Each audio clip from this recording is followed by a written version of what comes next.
Yes, good afternoon, good evening, watu wa Mungu. Bwana Yesu asifiwe. Amjambo, mko salama? Niko salama mbeleni Apostle Joshua. Wacha tuweze kuamini, tuweze kuomba pamoja. Baba, katika jina kuu la Yesu Kristo mwana wa Mungu aliye hai, muumba nchi na mbingu na vyote vinavyoonekana visivyoonekana, you are the Lord Almighty, you are the Lord of power, you are the King of glory. Tunanyenyekea mbele zako mtakatifu mtakatifu, tukitubu dhambi na hata makosa yetu Jehova, yale ambayo tumefanya kwa kunena, kwa kufikiri na hata kwa kuwaza Jehova, yale ambayo tumetenda kwa kukosa kufanya Jehova. Mungu wa msamaha na Mungu wa neema Jehova, tusamehe na tutakaze. Nakuja tena mbele zako Baba Falme, nikilinua jina lako takatifu, jina iliyo eli kuliko majina yote, nikisema ni asante Bwana wa mabwana na Bwana wa majeshi. Tunaenda kuingia live Jehova, Mungu wa milele, Mungu wa neema. Wacha Mungu wa baraka, Mungu wa utukufu, Mungu wa neema ukaweze kushuka na kuwa pamoja nasi, kwa tuongoze kuanzia mwanzo, katikati na hata mwisho. Wewe ni Mungu wa baraka na wewe ni Mungu wa neema, uinuliwa na utukuzwe saa hii na hata milele. Niendapo Yesu kuingia katika huduma hii ya leo ama ibada ya leo Jehova, kwa pamoja nasi tuonekanie, utupe kibali, utupe neema, utupe ushindi katika jina kuu la Yesu tuomba tukiamini. Amen. Karibu sana watu wa Mungu, ayo apostle wetu, karibu mtumishi wa Mungu. Every joy, praise God of Pastor Joshua. Amen. Abdara Bono, amen.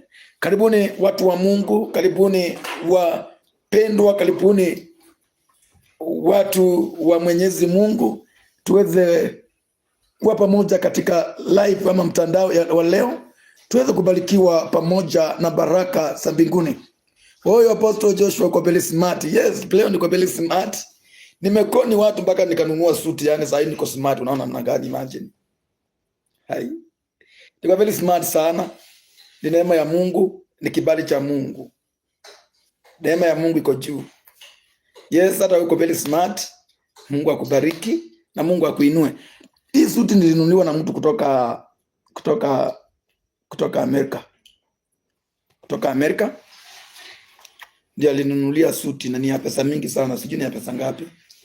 Na pia nashukuru. Nimekuomba nikupikie simu tuombe pamoja, sawa? Amen. Neema ya Mungu ikujalie daima. Asante. Tunakupenda sana from Tanzania. Hata mimi nawapenda watu wa Tanzania. I think Mama Samia nini ange nini nini angekuwa mpole, kungetulia, ninaweza kuja tena. Kuna watu wa Mungu wako pale, niliacha kule, na naweza penda kusimamisha madhabahu kule. Tusiposikia neno la Mungu kutoka kwa mdomo wako, tunakuwa hatusikii vizuri. Nami nimekuja. Pray for me immediately. I'm suffering from financial issues. Do not explain my situation right now. Please pray for my family and business immediately, please. Thank you. Yes, I will do. Itaomba. Yes. Tanzania, karibuni. Nataka kukaribisha watu wa Tanzania, watu wa TZ. Mko wapi watu wa TZ? Watu wa TZ karibuni sana. Watu wa Amerika wako, sijui hapa hakuna watu wa Amerika. Boso, nimekusalimia habari ama unioni juu jina ilibadilika. Puliza mwene nani by the way? Siniambie jina ilikuwa nani? Hai, nimesalimika. Frinda Kadhule, hello, good evening everyone. Karibu sana. Frinda Kadhule, Asha. Wa hii ni Asha ama ni nini? Ndio inaitangwa namna gani? Ndio inaitangwa secretary. Karibisha watu. Kadiri Mudhue, watu wa dunia mzima karibu. Asante sana. Kabisa tunahitaji maombi. Judith Amson, na maombi inakuja kama kitu kingine. Wow. I'm lucky I got you on live. Eileen Bolo, karibu sana, welcome. Yes, Tanzania, Kadhule, tuko fiti. Apostle Joshua, amjambo, atujambo. Yes. Hello Apostle Joshua. I am from US. Eileen, watu wa US wameshaingia. Wako wapi watu wa UK? Watu wa UK, watu wa Italy? Wako wapi? Sisi tuko Kenya. Baada ni vizuri tunaandika mtu wako wapi. Mimi niko Thika. Nilijua tu mimi ndio. Yes. God is good. Be blessing to me. Asante sana Josephine Kimto. Mungu akubariki sana. Lecho, welcome on. Apostle Stroke hapa mpaka. wanibariki leo. Joseph alisema kwamba stroke hapa na ubarikiwe. Baraka zianze kujumilika kwako. Joseph usiku ule aliambia malaika atoki hapa mpaka ambarikiwe. Hata nawe utoki hapa. German. Na watu wa German, watu wa German wako wapi? Niko Nairobi. Lecho lenyewe mwenyewe wako Nairobi. From Saudi Arabia, asante sana. Niko Kisii, karibu sana watu wa Kisii. Watu wa Kisii, nataka kutaja watu mahali umetoka, unaandika hapo umetoka from where na kukaribisha. Umetoka wapi? Kama ni Nairobi, watu wa Thika tunainua mikono. Unajua watu we need one on one prayers with you. Asante sana Irene Bolo. Tomorrow I'm going somewhere ambao siku nataka kusema, lakini lazima tuombe na wewe. Mimi niko Europe. Wow, watu wa Europe. Makofi kwenu. Mungu akubariki. Niko Limuru. Watu wa Limuru, Mungu awabariki sana. Team Oman. Kadhole najuanga nasemanga unakuanga Saudi Arabia, kumbe kwa Oman. Mungu akubariki sana. Niko Nyeri Central. Mungu akubariki sana. Charity Nyambura, also pray for me. Kuna vitu nasikianga, nitakuombea sana. Unatuambia uko wapi? Joseph Kerugo Eldoret. Yes. Kadhole Lanks, welcome sis.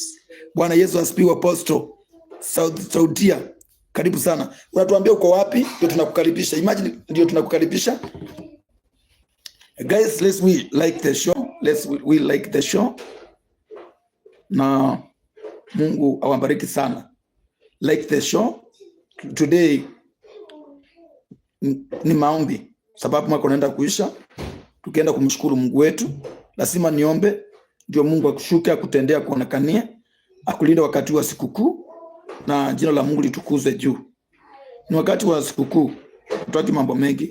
Tunataka kukula sikukuu na amani ya Yesu. Yes, so nataka kuitisha baraka kutoka kwa Mwenyezi Mungu, tuweze kuomba na Mungu atende. Barikiwa sana Apostle. Asante sana. Sema uko wapi? Ingia pale unaniambia uko wapi, ndio naweza tanja mahali uliko. Pamela Eldoret. Yes, watu wa Eldoret karibu sana. Watu wa Eldoret tunajua tutawapanga pande gani. Yes, kama wewe ni wa Eldoret, tunajua unaenda kwa hema gani. Hallelujah. Yes. Watu wa Eldoret, kumbuka officers damu ya Yesu walinde. Asante sana. Yes, mniambie mko wapi? Mniambie unatoka wapi, kama wewe ni wa Eldoret, Team Gav, jitie nguvu. Tutafute pesa Christmas. Yes, asante sana. Ukiingia like the video. Guys, like the video. Like the video tuanze na maombi. Like the video tuanze na maombi. Siwezi hata na maombi kama hatujafika watu 50. Mlibeni like tu tunakulanga. Wacha nikwambie ukweli. Is like mnatupatia pale. Is like. Hii subscription. Hii viewers ndio tunakulanga. YouTubers ndio wanakulanga. Watu wa Kisumu kwani hakuna kama wa DCI. Guys, like the video. Natoka Eldoret. Niko Luiro kwa Cairo. Asante sana. Sasa kama uko hapa Cairo, karibu ni 30 past, tutakuwa na mkesha mkubwa sana pale kanisani. Pia mimi ni ED pia. Watu wa ED ni wengi sana Eldoret. Na kutumia Christmas yangu. Amen. Woo! Happy Christmas. Wale watu wa Christmas mko wapi? Tutatumiwa Christmas. Amen. Unasema uko wapi? Unaingia pale na like. Yaani naambiwa tutatumiwa Christmas akitaitisha. Yeah. Mungu akubariki sana. Irene Ball. Mungu akuinue kabisa, akupeleke kiwango cha juu. Irene, barikiwa sana. Please like the video. Amen. Yes, tunaingia pale. Asante sana. Mungu akubariki sana. Mungu akubariki sana. Tuingie pale na like tafadhali guys. Mimi nitaingia na like. Nitaanza maombi. Nataka tuanze show ikifika 50. Leo ni maombi very powerful. Leo ni maombi ya kipekee. Leo naachilia maombi. Leo ni maombi tu. Maombi ya baraka kutoka kwa Mwenyezi Mungu. Leo ni maombi ya baraka. Leo ni maombi. Hello Apostle Joshua. Unaendeleaje? Apostle Joshua ako poa bila ambavyo unamuona. Na uko pande gani ndio tuweze kusoma? Umeingia TikTok Apostle Joshua. Sitaingia TikTok juu simu itapikwa sana.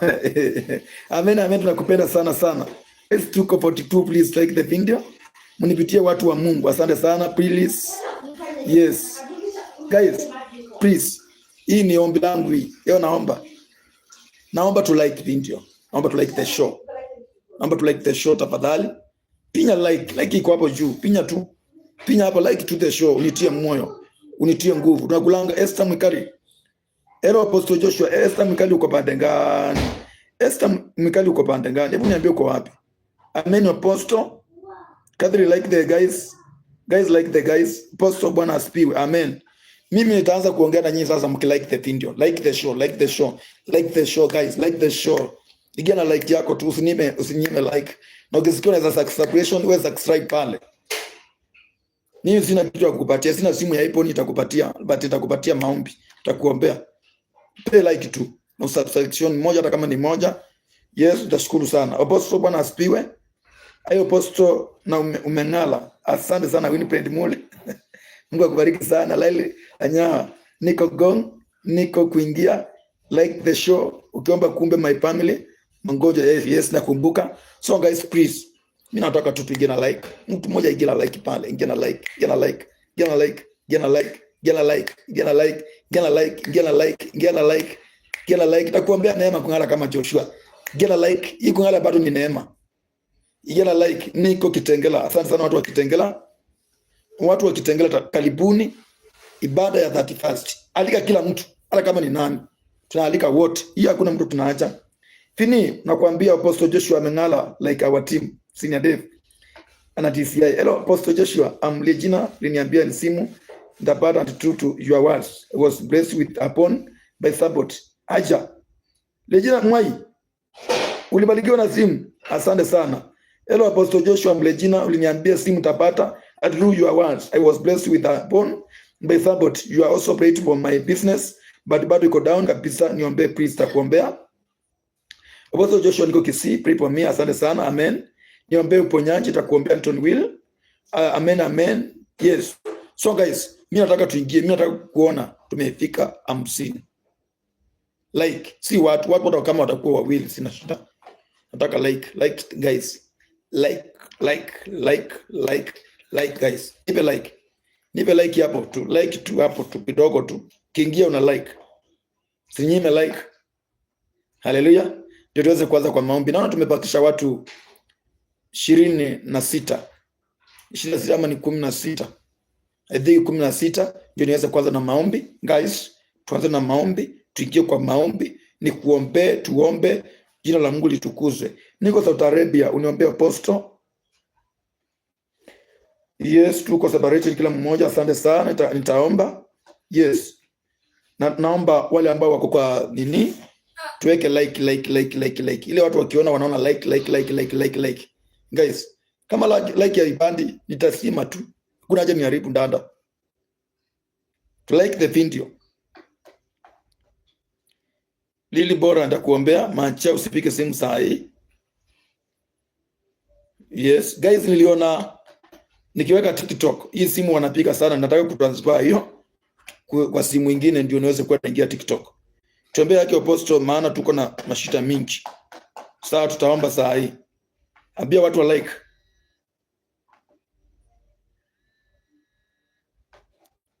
Bia watu wa like. Bia watu wa like. Apostle please omba.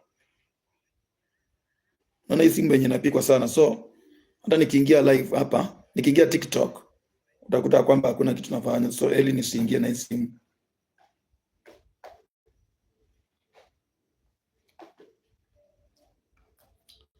Tuko wapi wale watu watalike show, wako wapi? Wako wapi wale watu watalike show, wako wapi? Ita mwenzako mwambia like. Andika pale tu like.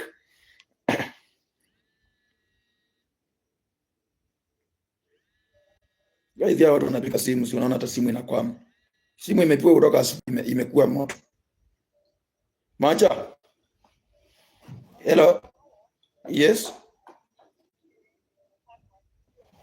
Amen. Kutoka?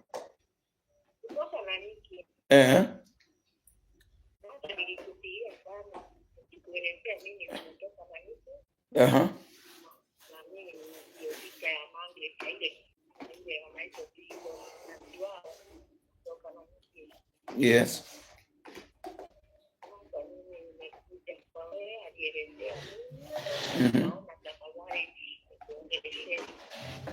Utanipikia baadaye ama nipikie kesho, niko live ndio maana nakata simu yako. Ndio maana niko nakata simu yako nipikie baadaye ama kesho morning. Asante. Msipike simu, ujumbe simu imeanga. Hata sasa imeshakuwa moto. So guys, let's we like. Mimi nikiona kama ifike 50 nitajua nitaacha. Like guys, like, share. Nataka tuingie kwa maombi, like and share. Ita watu mahali wamejibicha waambiwa kuja wa like na warudi mahali walikuwa. Wale wanarudi, wale wanashare wa share. Yes, like guys. Like tuweze kuingia katika maombi, to like. Yes, you can. Like guys. Like. Naona imebakisha 7. Tuanze na maombi. Nimeona imebakisha 7. Wow. Mko wapi? Tumebakisha 7. Like. Mwingine wa 44 like, wa 45 like. Niombe post pamoja na watoto wangu. Na shida ni mingi, itakuombea. Like video tafadhali. Like video, like show. Mercy, amen. Yes. Nangojea tu mulike. Kama hatujaendelea sana, kuna kitu nataka kuambia siku ya leo, na nakwambia kwamba Mungu atakubariki. Leo tunazungumza baraka kutoka Baba juu mbinguni. Kile kitabu cha James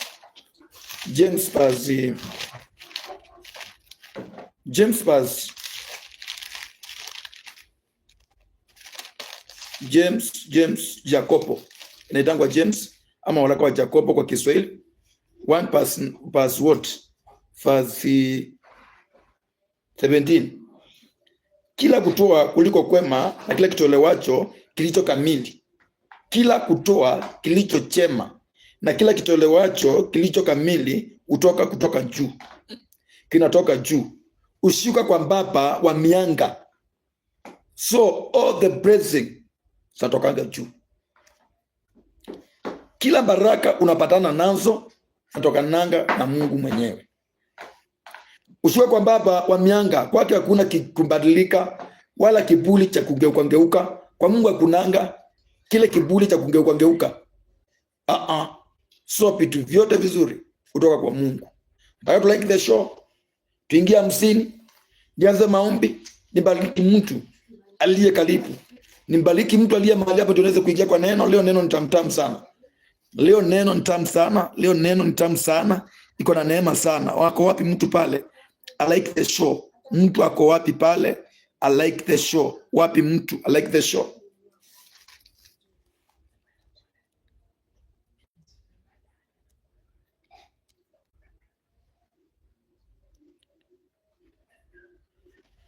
Tuko Christmas ama tuko December, na tukiwa December, although hata kama hatuamini December sana, lakini tuko mzimu wa kusherekea.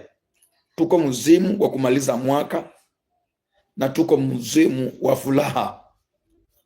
Nataka nikuombea amani wewe ambao hauna amani. Nataka nikuombee nguvu wewe ambao huna nguvu. Nataka nikuombee neema wewe ambao huna neema. Nataka nikuombee ushindi wewe ambao uko chini. Nataka nikuombee rehema wewe uko chini. Na inaona tunaelekea, imebakisha tu bili peke yake tuweze kuanza na maombi.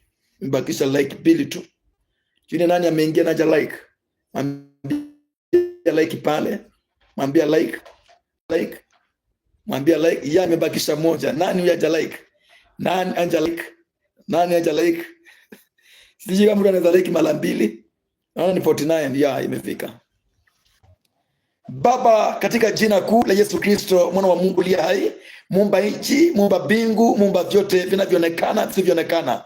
Wewe ni Baba, wewe ni mfalme, wewe ni Bwana wa mabwana, wewe ni Bwana wa majeshi, wewe ni Mungu wa milele, wewe ni Mungu wa neema. Ninakutukuza siku ya leo, na kutukuza mtakatifu wa takatifu, na kutukuza Mungu wa mbinguni, na kutukuza Mungu wa Israeli, na kutukuza Bwana wa mabwana, na kutukuza Bwana wa majeshi, na kutukuza Mungu wa milele, na kutukuza Mungu wa neema, na kutukuza Mungu wa neema. Jehova, ninakuita mtakatifu wa takatifu, ninakuita Mungu wa mbinguni, ninakuita Mungu wa Israeli, ninakuita Bwana wa mabwana, ninakuita Mungu wa milele, ninakuita Mungu wa neema. Ninalitukuza jina lako takatifu, jina iliyo heri kuliko majina yote yanayotajwa chini ya jua. Ninalikuabudu Jehova, maana hakuna Mungu mwingine wa kuabudiwa Jehova isipokuwa Mungu wa milele, isipokuwa Mungu wa neema. Ninakuita siku ya leo, ninaomba Yesu kashuke na uwepo wako na nguvu zako. Kuna watu Baba wameniandikia katika mashita Jehova, katika mang'ang'ano, katika mahangaiko, na ninakuita Mungu wa mbinguni, na kuita Mungu wa Israeli, ukashuke kwao Jehova, ukajidhilishe kwao, ili mwaka ukiisha, my dear Father, wakajue kuna Mungu aliye mbinguni, wakajue kuna Mungu anayetenda, wakajue kuna Mungu aliye hai, wakajue kuna Mungu anayeweza. Baba, nakuomba ukashuke Baba, nakuomba ukashuke Mwana wa Mungu, nakuomba ukashuke Mungu wa mbinguni, nakuomba ukashuke Mungu wa Israeli, na kwamba ukashuke Bwana wa mabwana, na kwamba ukashuke Mungu wa milele, na kwamba ukashuke Mungu wa neema, na kwamba ukashuke Mungu wa ushindi, na kwamba ukashuke Mungu wa baraka, na kwamba ukashuke Mungu wa nguvu, na kwamba ukashuke Mungu wa uwezo, na kwamba ukashuke Mungu wa milele, na kwamba ukashuke Mungu wa neema. Unastahili sifa na utukufu, maana sote ni zako Dadi. Baba, nandapo kukuita Yesu, utaenda kushuka na uwepo wako na neema yako Jehova. Najua utabariki mtu, utainua mtu Jehova, utakomboa mtu Dadi.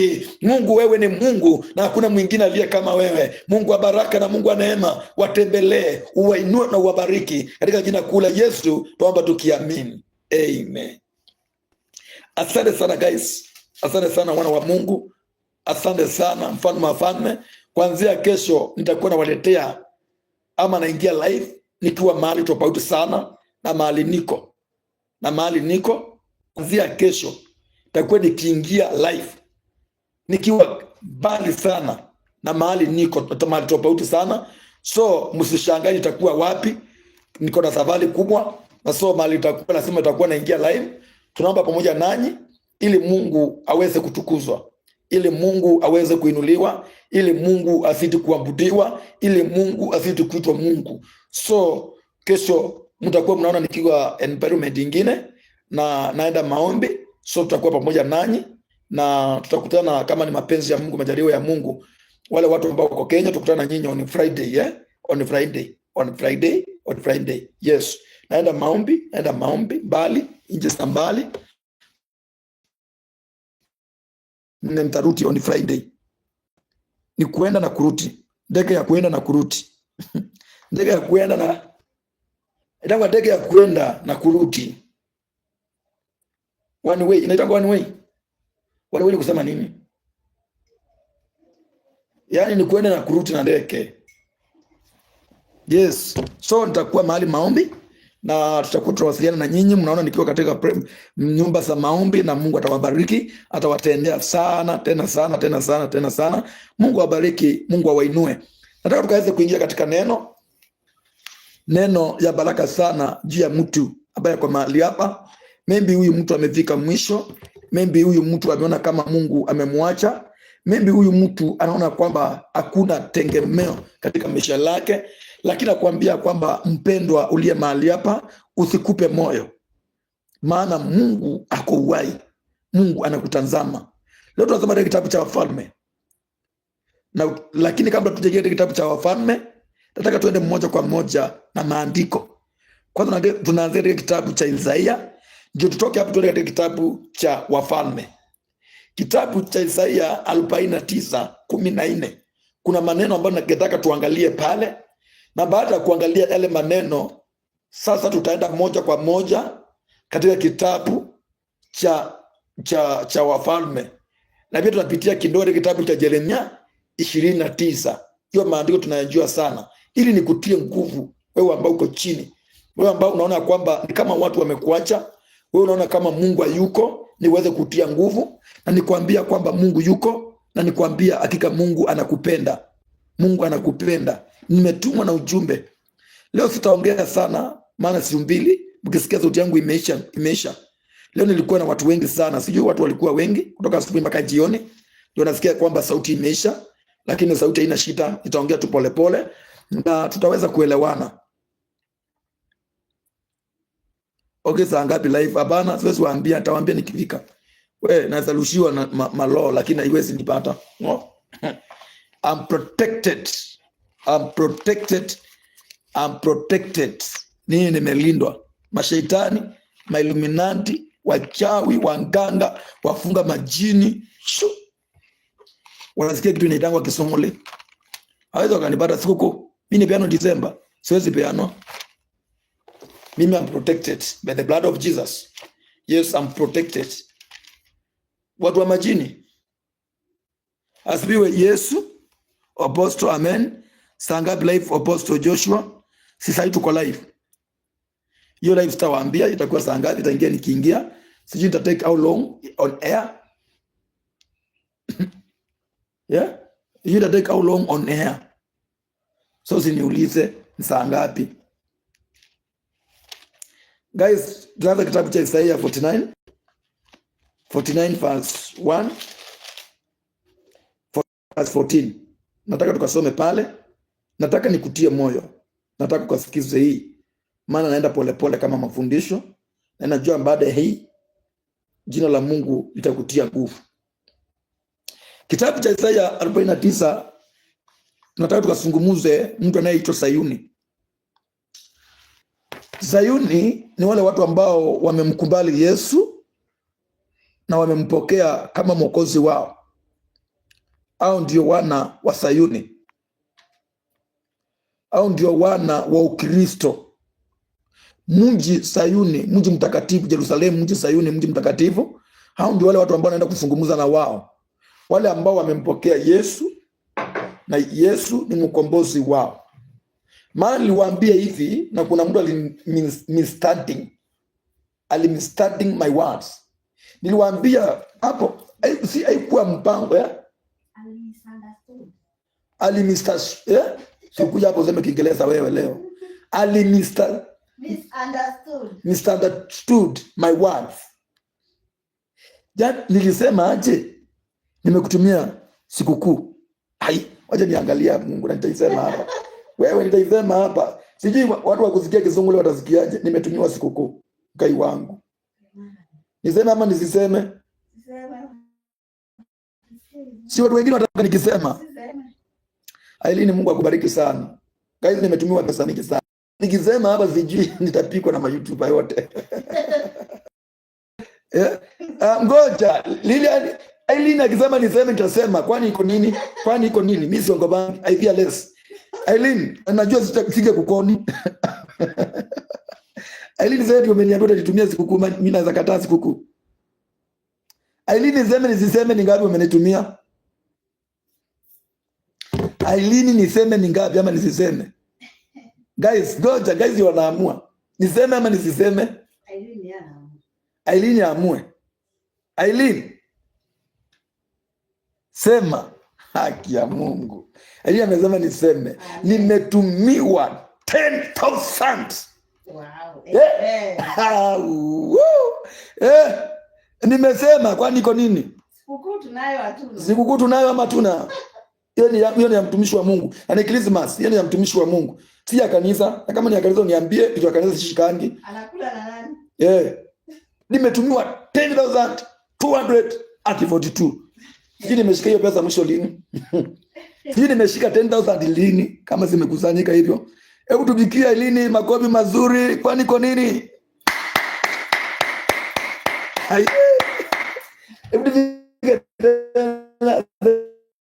kufika makofi mazuri. 10,000 ndio na kupewa 10,000 ndio nafikiria ni kitu. Nilipata hiyo pesa lini mwisho? 10,000. Nilikuwa mwezi wangapi? Mwezi wa 8. Mwezi wa 8 ama mwezi wa Asia. Mwezi wa 7. 10,000 ikiwa imekusanyika. 10,000 hivi ikiwa imekusanyika umepewa na mtu. Wewe makopi, kila mtu makopi mazuri. Abana si acting, siwezi sema ni uongo. Haki itawaonesha.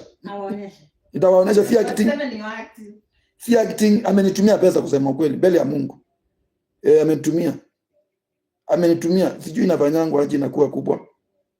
Unafanya hivi, expand. Aileen amenitumia pesa. Hizi ndio hii. Sijui kama mnaona. Ndio hiyo. Soma balance nisinyongwe.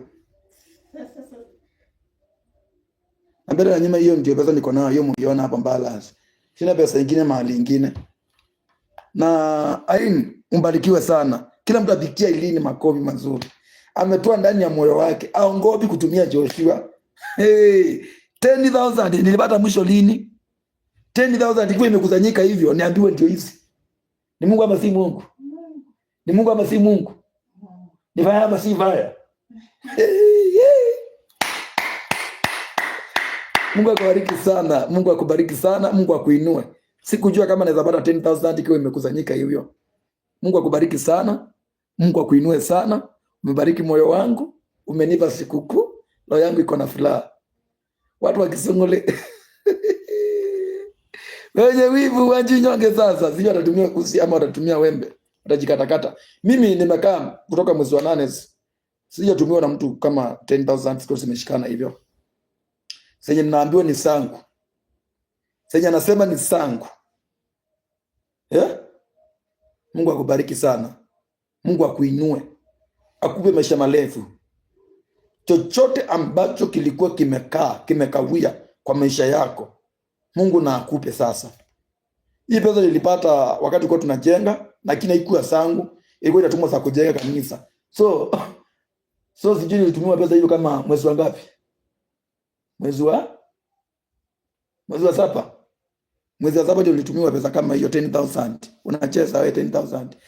Na nataka kuambia Irene wasimulonge. Irene upate ndapo in the mighty name of Jesus. Baba, katika jina la Yesu Kristo, mwana wa Mungu aliye hai, Muumba nchi na mbingu na vyote vinavyoonekana na visivyoonekana, na achilia Irene mtumishi wako mikononi mwako mwa neema, na mfunika na damu ya Yesu, na msingila na ukuta wa moto. Maadui hawatamuona usiku wala mchana, na msingila ukuta wako wa moto, na mfunika na damu ya Yesu, na mpicha nyuma ya msalaba. Naomba Mungu kafungue milango yake, ukafungue njia zake. You are the Lord Almighty, you are the Lord of power, you are the King of glory. Ninakupenda mwana wa Mungu, na kupenda mtakatifu wa takatifu, na kupenda Mungu wa Israeli, na kupenda Mungu wa neema, na kupenda Mungu wa rehema Jehova. Ninakutukuza leo na hata milele Jehova. Bariki mtumishi wako, fungua anga yake. Amenifurahisha, amenishangasha. Sikutarajia my Father kama naweza pata pesa kama hiyo kwa simu yangu nimetumiwa na mtu bure. My dear Father, Mungu muinue Bwana mabwana, Mungu mtukuze dadi. You are the King of glory, you are the Lord Almighty, you are the Lord of power. Wewe ni Mungu na kuna mwingine aliye kama wewe. Naomba kumbariki Jehova, umuinue juu. Mipango yake yote ambayo ilikuwa imekwama, Baba ikakwamuke. Malo ya delay, malo ya confusion, malo ya diversion, na ikamata sasa, na iteketeza, na ipomoa, na ing'oa, na iharibu in the mighty name of Jesus Christ. Baba namfunika, maadui asimuone. Mungu maadui atamuona. Wewe na watoto wake leo na hata milele in the mighty name of Jesus. Amen. Wapendwa, lazima ningechukua dakika moja niwaambie Irene ili maadui wasimuone. Si mchezo kutumiwa 10,000. 10,000 unapitia ni shilingi moja wewe, ama unapitia ni 1,000. 10,000. Yes, hiyo shilingi moja. Sasa itakula siku na amani. Yeah, takupeleka out. Itakula siku na amani sasa. Takuwa na amani ya Yesu. Hallelujah. So guys, tunaenda kuingia katika mpaka watu wametoka wamesikia kisunguli. Amepeleka mshene. Ametumiwa 1,000, ametumiwa 10,000. I receive the blessing. Asante sana. Irene barikiwa sana. Irene be blessed. Kila mtu asema Irene abarikiwe. Kila mtu asema Irene abarikiwe. Kila mtu hapa type Irene abarikiwe. Kila mtu kama unapenda mtu mwenye anatoa roho safi, andika pale, na hata wewe ipungukiwa na hata uishiwa, andika Irene abarikiwe. Yes. Kile kitabu cha Isaiah 49 verse 14. Maandiko yanasema namna gani? Inasema hivi. Pale Sayuni alisema, nikakwambia Sayuni ni wana wa Mungu. Nataka kuona, don't focus on that apostle. Lete neno. Hapana, weka dhule wewe. Hey. Nisiseme abarikiwe, amenibariki. Irene abarikiwe. Irene be blessed. Irene abarikiwe. Kila mtu andike hivi alafu tuweze tutaingia na neno kwanza. Tumefunikwa hata sisi apostle. Yes. Yes, kitabu cha Isaiah 49 verse 14 inasema hivi. Amen, amen, amen, amen. Inasema hivi, bali Sayuni alisema Jehova, sina mbayo Apostle abarikiwe. Asante sana. Hivyo kama tumesema ni abarikiwe, ni abarikiwe, maana huko kwetu ni timu Losapi. Alina barikiwe, asante. Alina barikiwe sana, amen. Huko kwetu wote ni huko kwetu wote. Alina barikiwe, yes. Huko kwetu wote ni watu wa Losapi, wa Losapi, wa Losapi, wa Losapi. Yes. Asante sana Kadhole, najua Kadhole ni mtoto wetu hapa, ni jokes tu, ana shida, anapenda sana hata watu wakibarikiwa. So Alini, mimi nimeshukuru na nimesema ni asante. Judith Amazon. Kai. Watafanya nini? Judith Amazon. Niseme nisiseme? Judith Amazon amesema yeye abaki. Neno talete tu. Neno talete ziko hapa kwa Biblia. Judith Amazon amesema yeye hawezi acha nyuma. Ana yeye lazima abarikiwe. Judith Amazon. Na sasa mtata hiyo siji mnaninua ni waombe ama ni nini? Lakini lazima ni waombe. Lazima ni take time niombe. Amenibariki na sikukuu. Na hii si ya kanisa. Sikia hii. Na si dhabihu. Sikia hii. Ama si ndio? Na si dhabihu. Na si ya kanisa, ni ya Apostle Joshua. Hii si dhabihu, si ndio? Nini? Judith Amazon. Najua hii si dhabihu. Na inajua si ya kanisa, ni ya Joshua. Amesema ambaki nyuma. Sasa sijui niseme nisiseme. Muulizeni niseme nisiseme. Ako wapi Judith, twende nalo. Niseme nisiseme. Judith inakoja kusikia kwake. Ni ya Joshua. Amen. Niseme nisiseme. Judith sema niseme nisiseme. Nisome ama nisisome. Aje tusikie kutoka kwake. Hiyo ni ya Joshua. Hiyo ni ya Joshua. Anaitwa Mungu. Mungu wa baraka. Kumbe kuna kupaguza machozi. Judith, twakungojea. Niseme sema. Hapana, si Judith amesema. Judith yako wapi? Nitasema. Judith nataka nisikie kutoka kwako tafadhali. Mimi ukisema niseme nitasema. Ukisema nisiseme sitasema. Hebu tuanze kuandika naye Judith plus Elini wabarikiwe. Judith plus Elini, Judith abarikiwe, Judith abarikiwe. Sasa tunaenda kwa Judith. Judith abarikiwe. Na prinda usiende Kadhole. Ukisema ukue bado na wewe ndio utakuwa wa kwanza kuandika. Judith wakungojea. Judith wakungojea kutoka kwako. Nataka kusema. Nataka kusema. Amenibariki tu. Baraka zako ni zako. Usichoke, Mungu akisema ni zako. Hakika ni zako. Judith abarikiwe. Judith abarikiwe. Judith abarikiwe. Judith abarikiwe. Sasa ni Judith abarikiwe. Nataka kusema. Niseme nisiseme. Judith niseme nisiseme. Judith mbona uyuko? Judith mbona uyuko? Ngai. Kumbe nilikuwa ni kule Christmas hivyo, ngai. Judith. Judith tafadhali sema. Judith si ukuja onea. Tunakungojea.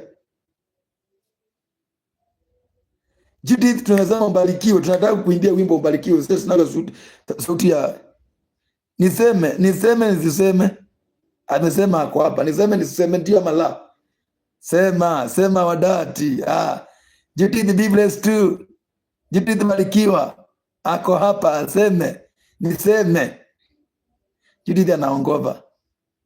Asante sana. Judith mimi nitasema mimi. Mimi siongopi. Judith amenibariki. Si ni Joshua. Amesema ni ya Joshua. Ni ya Joshua hiyo. Si ya kanisa. Kama ni ya kanisa, yes siwezi sema. Lakini kama ni ya Joshua sasa, nitasema. Judith amenibariki. Niseme nisiseme. Judith amenibariki. Mangapi? Ndio ni vizuri kuwa na evidence. Watu wengine watalala usiku. Haki ya Mungu. Judith amenibariki na 6,000 6,700 and 80. Makofi kwake. 6,780. We, makofi kwake tena.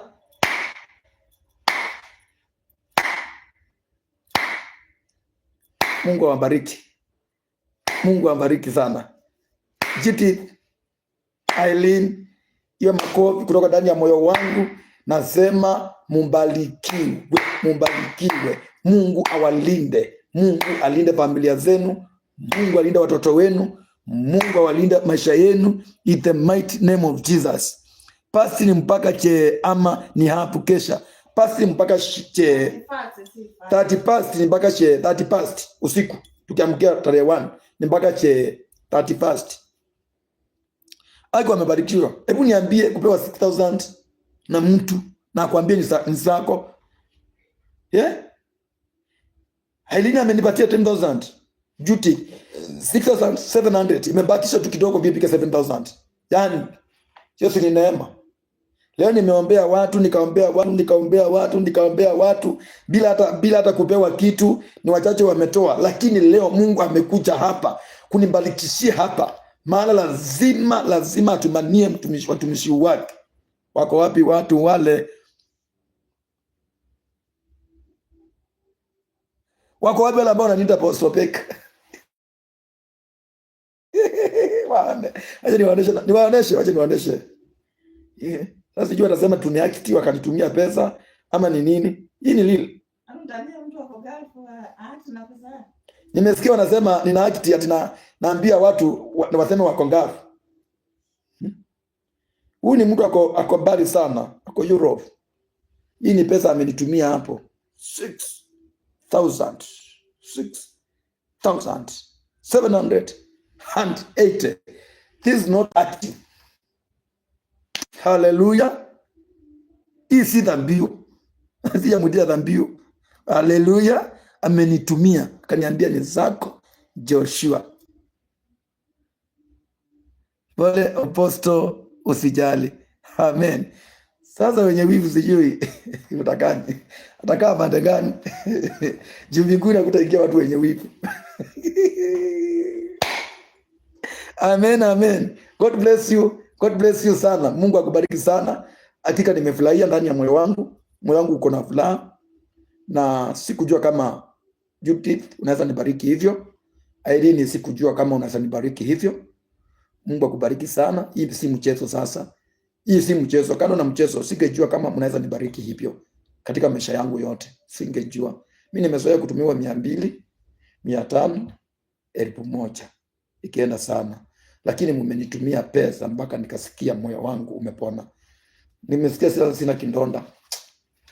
Mmenifariji, lakini Mungu awabariki sana na awabariki siku zenu za shida. Wakati wa shida Mungu awabariki. Nataka kukuombea Judith sai, maana nimeombea lini.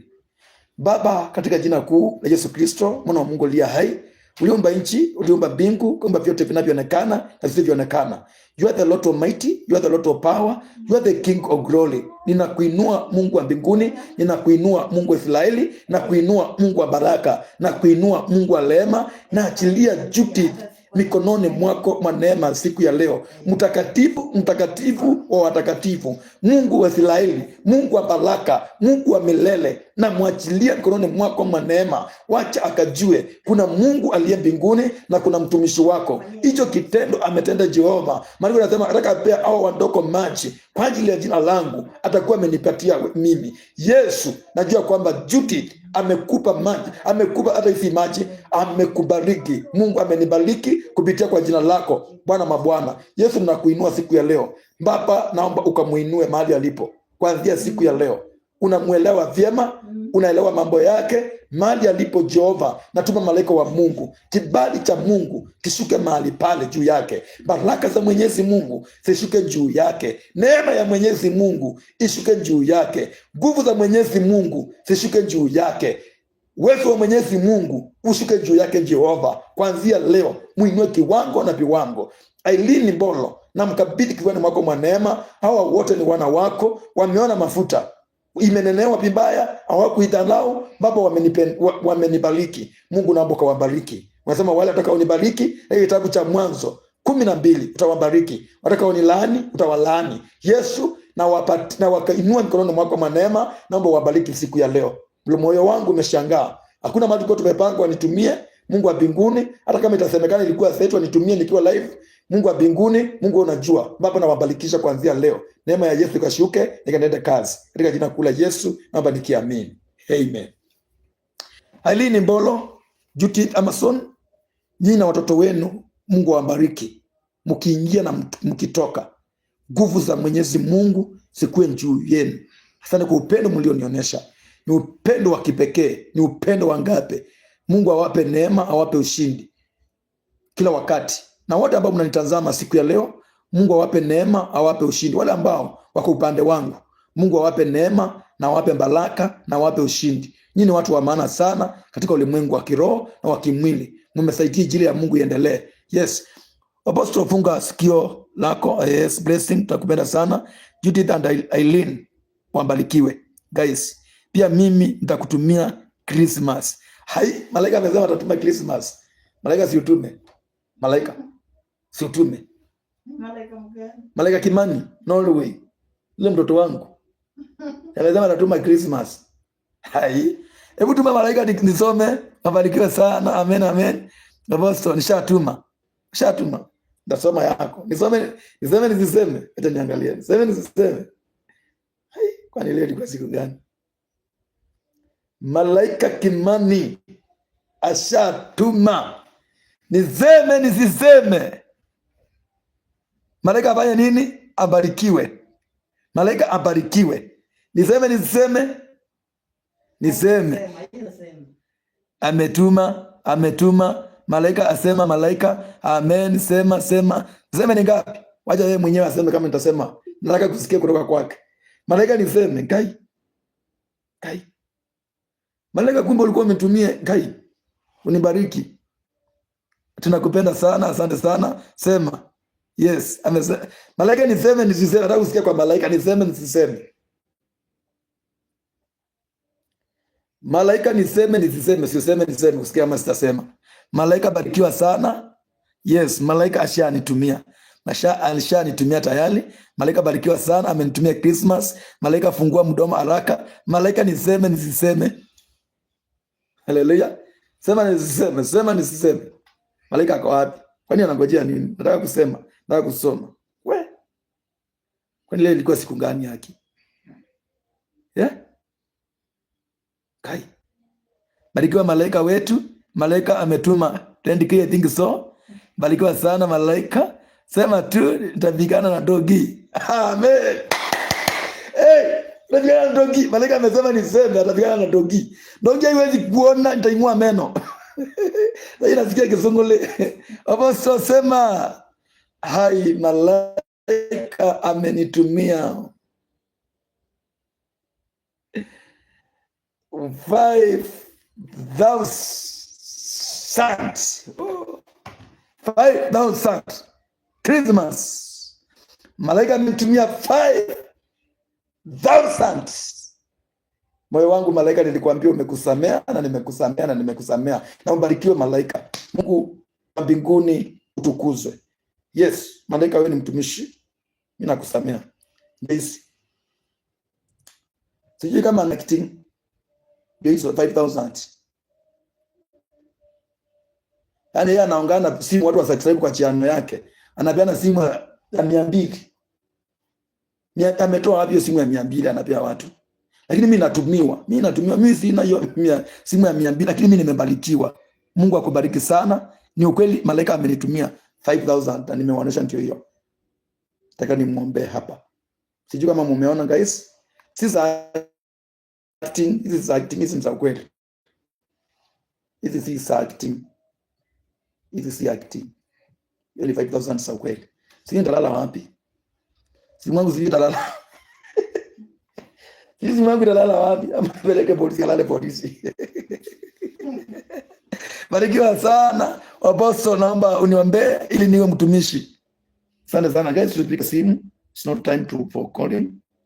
Also go to speak simu nitakupikia. Naweza kuombea malaika. Baba, katika jina la Yesu Kristo, mwana wa Mungu uliye hai, muumba nchi na mbingu na vyote vinavyoonekana.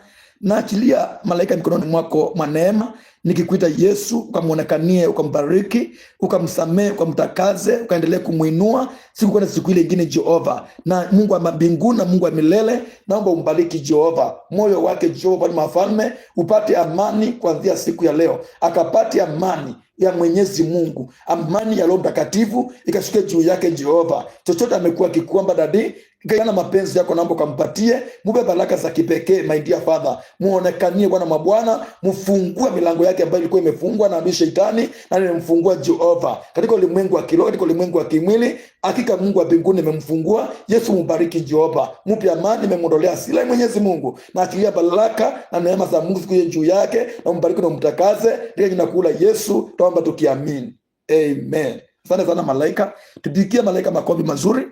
Yes, mtu akitenda mema atakosa kuambiwa ametenda mema. Sile ni siku ya kutenda mema.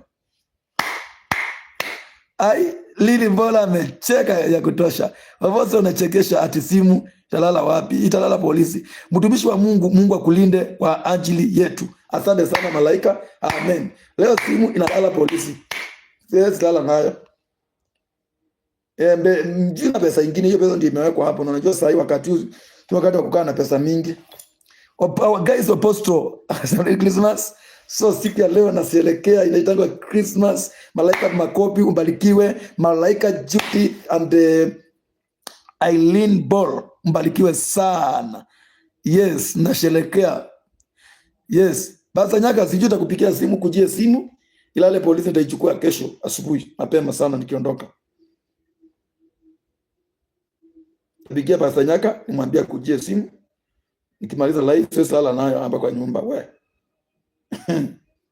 Yes. Yes, hiyo unafikiri ni pesa ngapi hiyo? 5,000, 6,000, 10,000. Amen. Yes, amen and amen. Eileen, of course. Yes, he is our dad. Amen. Polisi wa Mungu yuko hapo. Malaika. Yes, malaika wako hapa, wananilinda, watanitetea. Amen. So guys, ndio tuweze kuendelea na neno la Mwenyezi Mungu, neno la baraka sana. Wewe ambao unasikia kama umefika mwisho, unasikia kama umeachwa, unasikia kama yani Mungu aliondoka karibu na wewe. Nataka nikunenee neno la baraka. Nataka nikunenee neno la ushindi. Nataka nikunenee neno lenye nguvu katika maisha yako. Nikwambie bado Mungu anakupenda. Nikwambie Mungu hawezi akakuacha. Nikwambie Mungu hawezi akakuacha. Mungu anakupenda sana. Mungu anakupenda sana. Ni wewe unjefungua macho yako uweze kujua Mungu anakupenda. Katika kitabu cha Isaia 49:14 maandiko yanasema namna gani? Bali Sayuni alisema. Sayuni ni mji wa Mungu. Bali Sayuni alisema. Sayuni ni wewe na mimi ambao tumeokoka, tumempokea Yesu kama mwokozi wetu. Inasema namna gani? Inasema hivi, Bwana amenisahau. Yani watu wa Mungu wakati huu wanasema Bwana amenisahau, wamesema Mungu amenisahau. Wacha nimetumwa kwako siku ya leo nikwambie Mungu hawezi akakusahau. Kitabu cha Yeremia kinasema hivyo. Kitabu cha Yeremia, the book of Jeremiah, ama kitabu cha Yeremia kinasema hivi 29:11. Bwana anajua mawazo anayokuwazia siku za mwisho. Wenda siku zako za mwisho zimekaribia mwisho wa mwaka, na wenda kutoka January hauna kitu umesave. Kama mimi hakuna kitu nilikuwa nimesave. You guys, mimi nimejenga na pesa zangu zote, na zile zingine zote nilikuwa nazo, nilikuwa nimenunua speaker. Nilinunua speaker. Juu nilikuwa naona sasa sina speaker. So mimi nilikuwa nimebaki bila. Lakini naamini Mungu. Na Mungu amekuja. So speaker niko nazo. Tujue kama niwaoneshe ama nisiwaoneshe. Msione kama ni uongo, acha niwaoneshe speaker. Ndio nimebaki bila kitu kwa account yangu yote. Hata ukikuja hapo ungepata sina pesa. Ningesema heli ninunue speaker niache hata kama siku 2 ijili. Hii ni speaker mpya hii. Hii nimenunua inaitwa Premium. Hii ni speaker mpya. Na kuna hii nyingine ya pili iko hapa na waya zake na chuma zake. Hizo ndio nimenunua mpya. Hii ni mpya hii. Hata haijafunguliwa kwa karatasi. Ukiangalia si acting hii ni mpya. So nilikuwa nimebaki sina, na Mungu akatuma hao watumishi wake wakalenjesha. Kumbe hiyo speaker nilikuwa si mimi nilikuwa ninunue, yani Mungu alikuwa hivyo, nimenunua kwa moyo safi, na yeye Mungu ametumana kwa moyo safi, watu wakanibariki. Hivyo mumeona ya kwamba wamenibariki, hivyo mumeona ya kwamba wamenibariki. Mungu achelewangi, wezi fanya kazi ya Mungu na Mungu akuachilie. So guys, nimewashukuru. Mungu awainue, Mungu awatendee, Mungu awapeleke mbali kwa jina la Yesu Kristo. So guys, Isaiah 49 inasema hivi, bali Sayuni alisema, Jehova ameniacha, Bwana amenisahau. Yani kuna mtu ako hapo ameketi chini amesema Bwana ameniacha, Bwana amenisahau. Lakini Mungu anasema namna gani? Mungu anazungumza namna gani na huyo mtu anayesema Bwana amemwacha, anayesema Bwana amemsahau? Mungu amenituma nikwambie hili neno lenye nguvu, lenye uwezo. Si kila neno lenye nguvu, lakini hili liko na nguvu na liko na uwezo. Baba amenituma nikwambie hivi. Je, hiyo ni swali Mungu anauliza Isaia. Anauliza hivi, je, mwanamke aweza, anauliza Sayuni, uzao wa wateule. Je, hiyo ndisi iko hapo. Ndisi iko hapo, ndisi nililetewa. Unajua mimi ni mtumishi wa Mungu. Hapa kuna ndisi, sio ndisi moja. Hiyo ni ndisi kubwa sana. Sijui zinyandevu yako wapi. Hiyo ni ndisi kubwa sana. Iko hapo. Iko hapo. Niletewa hiyo na mtu, nilipewa na mtu. Kaniambia Apostle, enda kwa kule hiyo. Na nikashukuru sana. Naikulanga polepole, ndio naona nimeweka hapa sitting. Nikisikia jana kimbia pale na ikula. Naikula, napenda ndizi kuliko chakula, maana ndizi unajua ni kitu itachangika haraka. Mimi si mtu wa kula ovyo ovyo.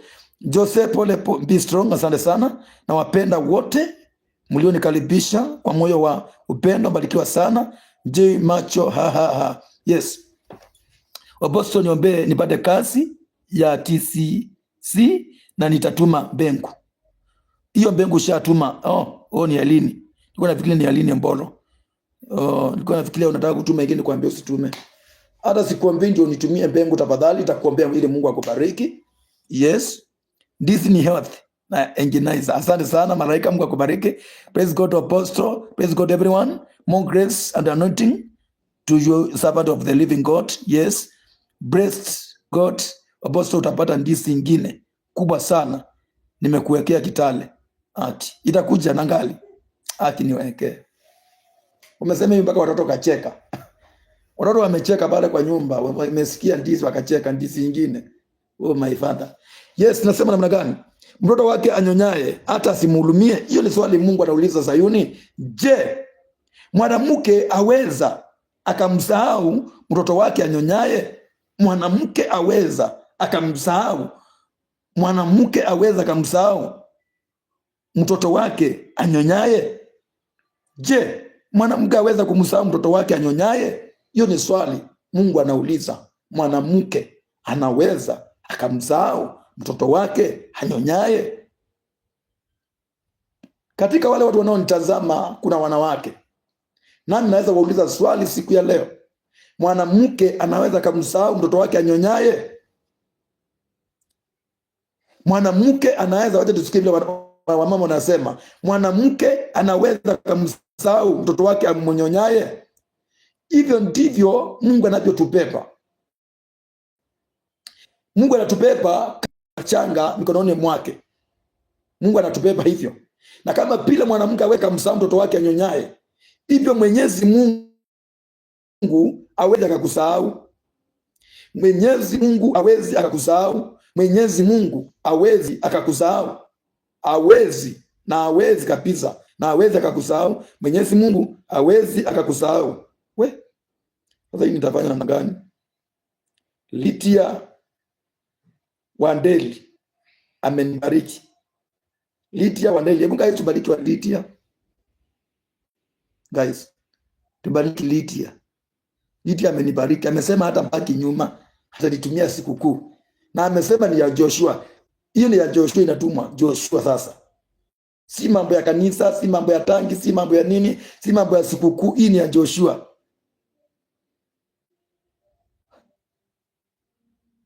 Kila mtu andike Lydia best, be blessed, Lydia be blessed. Lydia amenitumia pesa mingi sana. Wacha nisiseme hapa. Niseme ama nisiseme? Nimebarikiwa. Guys, nimebarikiwa leo. Lydia barikiwa. Lydia amenitumia pesa mingi. Kai. Lydia be blessed. Lydia be blessed. Nimwambia simu lazima nipeleke polisi leo. Lale polisi.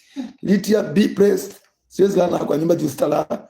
Nikisikia gate nitakuwa naamka na hakuna haja ili nipeleke polisi nilale na amani. Lydia be blessed. Lydia nitaifunga na nipeleke polisi. Hata jua nimeipeleka hapo kwa nini? Tamwambia kuna watu wananisumbua so nimeona niweke hapo. Lydia be blessed. Lydia be blessed. Apostle, you can talk in English. Yes, I can. Now, Lydia be blessed. Lydia be blessed. I want to tell everyone, everybody, that my house, you wait for there at Kiambu, got a tenant, and I am so happy for your prayers. I believe in your prayers. Amen. Amen. Eileen Ball, amen. Na mbatu utaona hata hiyo kiwanja itapata mtu anunue na amount iko juu. Na nikipata nafasi zaida mahali pale na pasanyaka tuitangaze. Niweke kwa mtandao yangu na itapata mtu in the name of Jesus. Naomba Mungu anikumbuke nipate kazi na niweze kusomesha watoto wangu wasungu. Wamenesunguka naona tungiza. Nitakuombea usijali Eunice Mkula. Yes, wacha niseme hii nimebarikiwa. Hii thibichi. Lydia barikiwa. I believe in your apostle prayers. Amen. Yes. Wewe ni mtu wa Amerika na ameshuhudia. Sijui kama nayo ilikuwa kiti. Lydia one day amenibariki na 3,400 na nikisema Mungu alinde jina lake na amfunike na damu ya Yesu na ampiche maadui wasimuone. Amenibariki na 3,464. God bless you. 3,464. Makopi kwake. Yes, let's we clap for Lydia Wadeli. Let's we clap. What does it mean? Let's we clap for her. Ambalikiwe, balikiwe, ambalikiwe, ambalikiwe sana. Barikiwa sana. Be blessed. Be blessed. Baba, katika jina la Yesu na achilia Lydia mikononi mwako mwa neema, na kuomba Yesu ukamfunike na damu ya Yesu, ukamsingilia ukuta wako wa moto, ukafungue milango, ukafungue njia zake, ukamuinue juu kiwango na viwango vya juu Jehova, na ukamulinda maadui wasimuone, na mfunika na damu ya Yesu. Umemuinua wakati huu niko chini, aweze kuniinua. Yesu naye muinue, na umbariki Baba, na umbariki mwana wa Mungu aliye hai, na umuinue juu kiwango na viwango, maana wewe ni Mungu wa Israeli, maana wewe ni Mungu wa milele. Ile milango yako ukafungue yote, anja moyo wake ambao alikuwa anahitaji Yesu kamtendee, nami nitakutukuza, nitakuinua katika jina kuu la Yesu, naomba nikiamini. Amen. Pigieni tena amen, mwambieni amen, mseme ya kwamba Lydia ambarikiwe. Lydia ambarikiwa. Barikiwa. Barikiwa sana. Mungu akubariki. God bless you. So guys, mnipe dakika chache sana niweze kuingia katika neno la Mwenyezi Mungu, na sisi zote tutabarikiwa kwa utukufu wa jina la Mwenyezi Mungu. Yes, anasema hivi. Bali Sayuni, ndalegea pale chini. Je, mwanamke aweza kumsahau mtoto wake anyonyaye? Mwanamke anaweza akamsahau mtoto wake anyonyaye? Yes, like being a Roman apostle, can you talk in English? No, I don't know English, but I try my best. I can try my best. So don't worry. I can mixing English and Kiswahili if it's possible. Yes. Je, mwanamke aweza kumsahau mtoto wake anyonyaye? Mwanamke anaweza kumsahau? Watch donk jo ujione huku tuna enjoy na apostle wetu hatuna bambana kuongelea mwisho. Amen. Okay. Yes. Well, so come and help me English. How to help you starting next year. No, translate with English. Yeah, translate with English. Toka next year. No. You are learn it. Come and translate. Huh? Please come and translate. I talk Kiswahili, you talk English. There's people here from America, from wherever, Wasungus, they cannot understand, white peoples, they don't understand Kiswahili. So it is good when I talk Kiswahili, you translate with English, yeah? Yes, they just come and translate. Next year. So my guys, I'm just looking for my translator. So from next year, I will talk Kiswahili and English. So together, we will start it on, starting now. Mama translate. Mama anaongopa sijui kwa nini anaongopa, na yeye amesoma si kama mimi. Apostle God will give you languages of heaven. Amen. Thank you. Yes. Yeah, unajua mtu ni kusema kweli, mimi sijui Kiingereza. I don't know English. Don't understand English, but I'm just praying and I want to go to school. I don't know inaitangwa Gumbaru school ama what does it mean? Taenda pale niende nisome kidogo, Mungu anibariki, nijue Kiingereza. Mimi nikijua Kiingereza, hakuna siku nitaongea Kiswahili.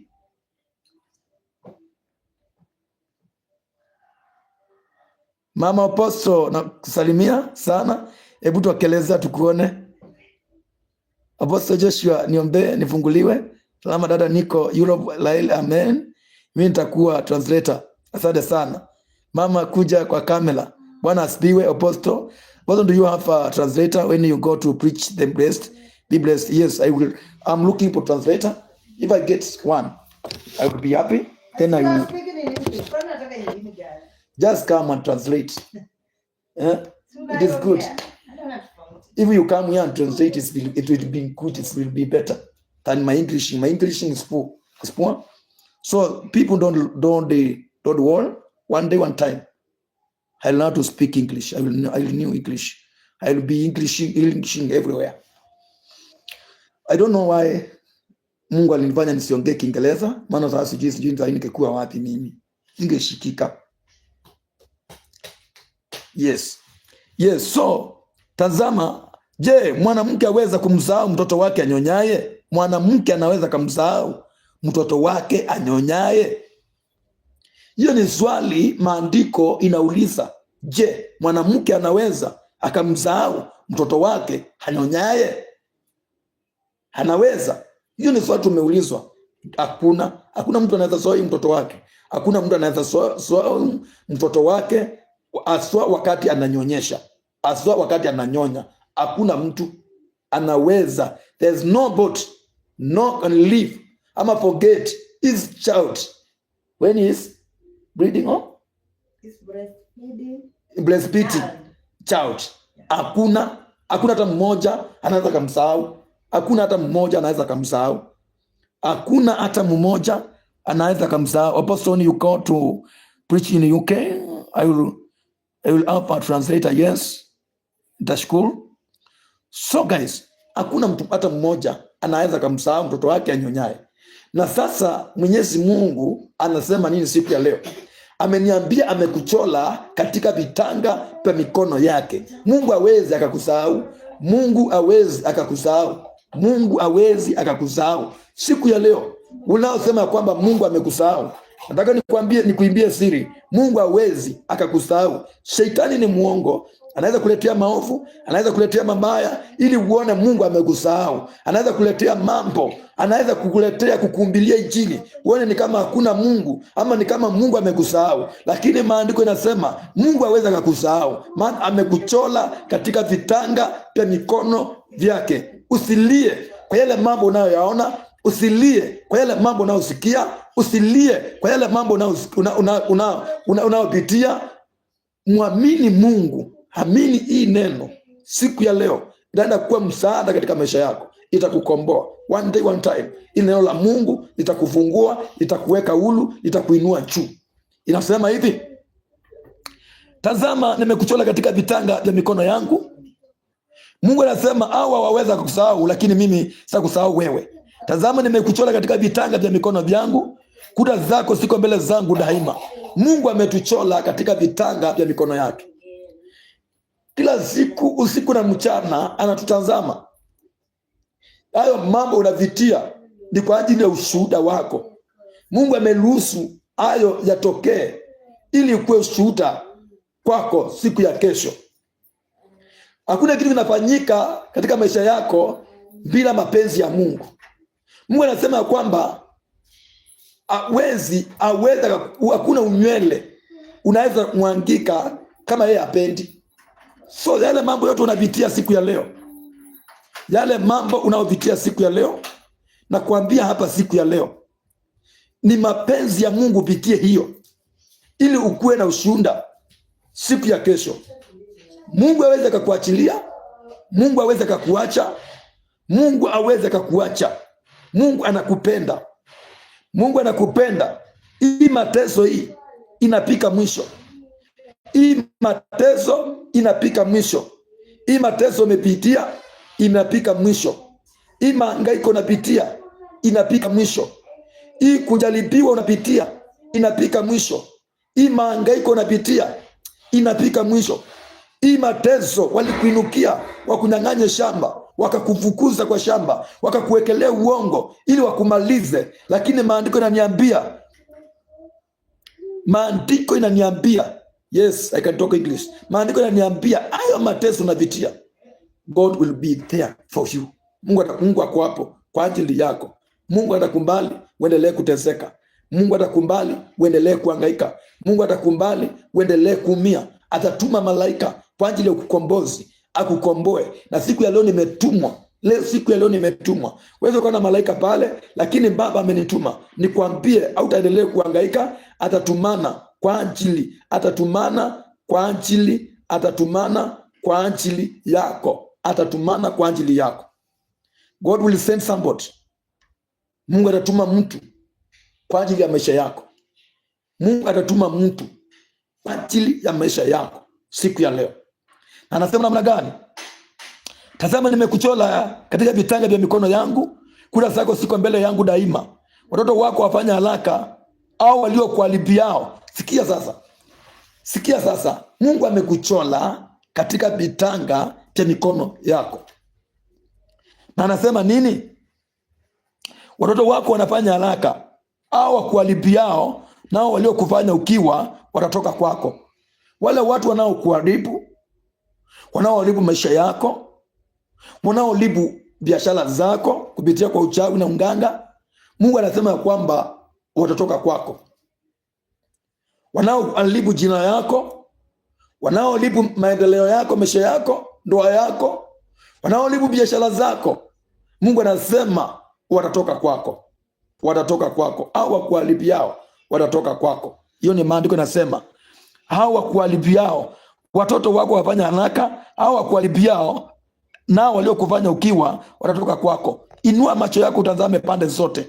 Mungu anakuambia siku ya leo, inua macho yako utazame pande zote. Raise up your eyes. Yeah? Inua macho yako utazame nini? Pande zote. Hiyo ni maandiko inasema, inua macho yako utazame pande zote. Maandiko inasema namna gani?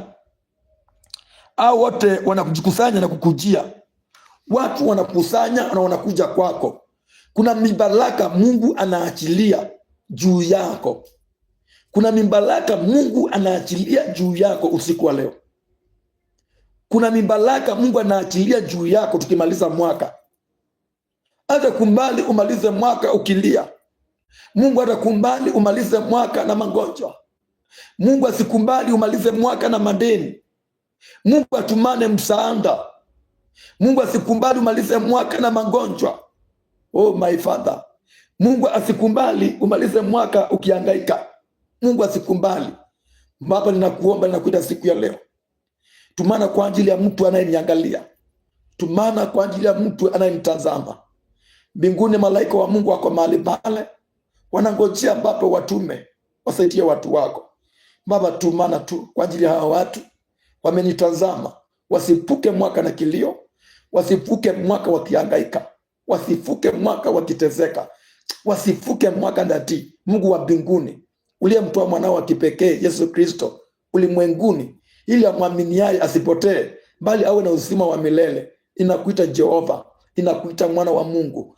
Shuka my Father, shuka my Redeemer, shuka mwana wa Mungu, shuka Mungu wa mbinguni, shuka Mungu wa Israeli, shuka mtakatifu wa takatifu, shuka Mungu wa milele, shuka Mungu wa neema. Baba, kutana na mtu siku ya leo, kutana na mtu mwaka ukiisha, jibu maombi yake. Hata kama walitenda dhambi, Baba, ninaomba msamaha. Nasimama kama kuhani, nawaombea msamaha siku ya leo. Hata kama ni wazazi wao walitenda dhambi, Mungu wa majeshi, nawaombea msamaha. Naomba Yesu ushuke siku ya leo, unguze mtu, ukutane na mtu Jehova jioni ya leo. Utana na mtu jioni ya leo, my dear Father. Fungua milango kwa ajili ya maisha ya mtu anayenitazama. Fungua anga kwa ajili ya mtu anayenitazama. Tumana Jehova ili ajue kuna Mungu aliye mbinguni. Ombi langu Jehova, kama Nehemia, napiga magoti nikiinua mikono yangu juu. Nanyenyekea my Father. Napiga magoti ya kiroho, Mungu, nikiinua mikono yangu juu ya kimwili, nikikuita Yesu ukaweze kushuka kwa ajili ya mtu anayenitazama. Wote wananitazama, wanakutumaini Yesu, wameniamini na wamenipenda. Bwana mabwana, nami nainua mikono yangu juu kukuelekezea Mungu wa mbinguni. Mungu uliumba nchi, kaumba mbingu na vyote vinavyoonekana. Yesu, nimekuja siku mingi na umekuwa ukinisikia. Hata siku ya leo nakuomba ushuke na ukanisikie kwa ajili ya mtu anapitia mateso, mtu ambaye ataamini siku ya leo na aseme ni yeye. Mungu, naomba umsikie. Mungu, naomba umtendee Jehova. Mungu, fungua milango yake ilikuwa imefungwa Jehova. Wale ambao ni magonjwa, waondolee magonjwa. Wanaoteseka na madeni, Mungu walipia madeni yao. Mapo ulitulipia deni pale msalabani. Hata siku ya leo unaweza lipia mtu deni, unaweza tumana kwa ajili ya mtu, in the mighty name of Jesus. So guys, na tuendelee katika ile kitabu ambacho niliwaambia, naweza tuma sacrifice advance nitolee kwa altar ya mwaka wangu. Yes, naweza. Siendi amesema anitanitumia. Is the one who says he will send sacrifice on 31st. Just send. Na kama ni ya madhabahu, sema ni ya madhabahu, just send. Nyengazi mwesikia mahali pote nikimwambia anitumie mimi. Mimi kuna mahali zilikuwa leo nimeambia mtu anitumie, lakini watu ndio wameamua kwa mioyo yao wanitumie. Watu ndio wameamua kutoka ndani ya mioyo yao wakasema watatuma. Hata kuna Diana ametuma Elizabeth, na Diana Elizabeth ametuma 1,050. Asante sana, Mungu akubariki. Na hizi ni San Joshua. Wale wanatuma kwa sababu ya altar, utanitumia pale ndio nipeleke madhabahuni. Sasa nakumbuka mwaka, utaniambia nisichanganye. Diana Njwajiko ametumia 100. Mungu akubariki sana. Mungu akuinue sana na akutendee. Sijui watu wengine wataenda wapi, sababu hapa Mungu ametenda kutenda. Kai, my Father. My Father. Thank you Elizabeth. Tupigeni Elizabeth makopi mazuri sana na tumuombe. Elizabeth amenibariki na 1,000. Amesema Apostle, mimi sina pesa mingi lakini niko na 1,000 na sitaaga nyuma. Na Diana amesema Apostle, mimi sina pesa mingi lakini nakutumia Christmas, akanitumia 100. Yes, I will teach but not today. Tomorrow, if it's possible. But itakuwa mlimani maombi, but itawa teach. Okay? Yes guys. Let's go in the book of First King. Kasome mahali pale. Let's go and read there. Utapata kitu mahali pale, the book of First King. The book of First King. First King verse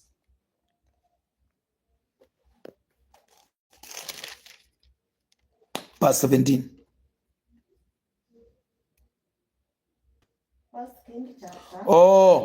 Isiyo ya madhambao please, nataka ya mwaka wangu wa 2026. Lidia wa elimu hapa Europe. Asante sana. Ni Lidia wa elimu, huyu anajua Kiswahili. Nilikuwa nafikiria ni Mwingereza huyu. Ya shamba ni mimi Apostle. Ya shamba ni Elizabeth, umenitumia ya shamba ni ya nini? Kama umenitumia niambie ndio nisanganye pesa. Elizabeth cha kuelewa ya shamba. Ya shamba inamaanisha nini? Nataka mtu mwenye anatumia yangu. Kama ni pesa unatuma yangu. So Lidia utatuma hiyo baadaye uniambie ni hiyo, lakini na sasa nataka mtu mwenye ananitumia yangu. Watu ndio wamesema watanitumia, hata si mimi nimewaambia wanitumie. So usinitumie pesa ya kitu kingine hapa. Nisije nikasanganya nikakuwa muongo. Wewe kama ni yangu tuweka yangu. Ingie ni yangu ya kukula. Hata nikitaka kuitumia aje naitumia juu ni yangu. It is right nitume 10% kusaidia mtu teach me. Yes, it's light. It's light. Fungu la 10 si unatumia Mungu. Atatumia mtu umsaidie mtu. That's that, no, kwa 10 unatumia kwa ile ambacho kama umeshika 100, 10% ndio si yako. 10% si yako. 10 shilling ndio si yako. Kama uko na 200, 20 ndio. Hata unataka kutumia mtu usaidie mtu, unataka kutuma madhambaoni whatever you wish. Hiyo inakubalika. Mimi nimetuma yako Apostle, asante sana. Mimi nimetuma yako Apostle, asante sana. Happy Merry Christmas to all. Asante sana Every Joy. So guys, 17 inasema gani? Elijah anasema namna gani? Kitabu cha First King 17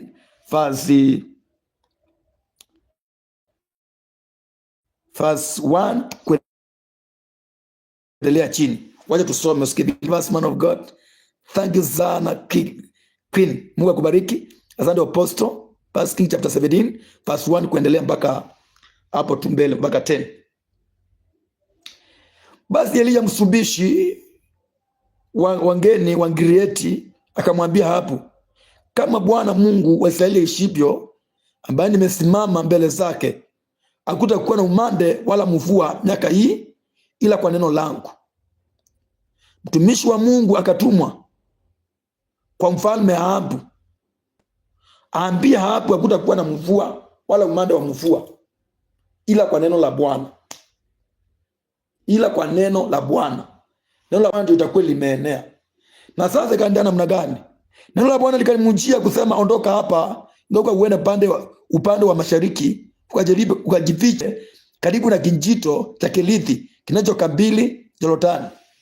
Baada ya mtumishi wa Mungu Elisha msubishi kupea Ahabu, kwa sababu Ahabu alikuwa anaabudu miungu mingine. Baada ya kumuonya, malaika wa Mungu akamkanya, ama sauti ya Bwana akamwambia, ondoka hapa sasa. Elijah, enda ukajifiche katika kijito cha nini? Katika kijito cha Kerithi. Kijito cha Kerithi kinachokabili Jordan.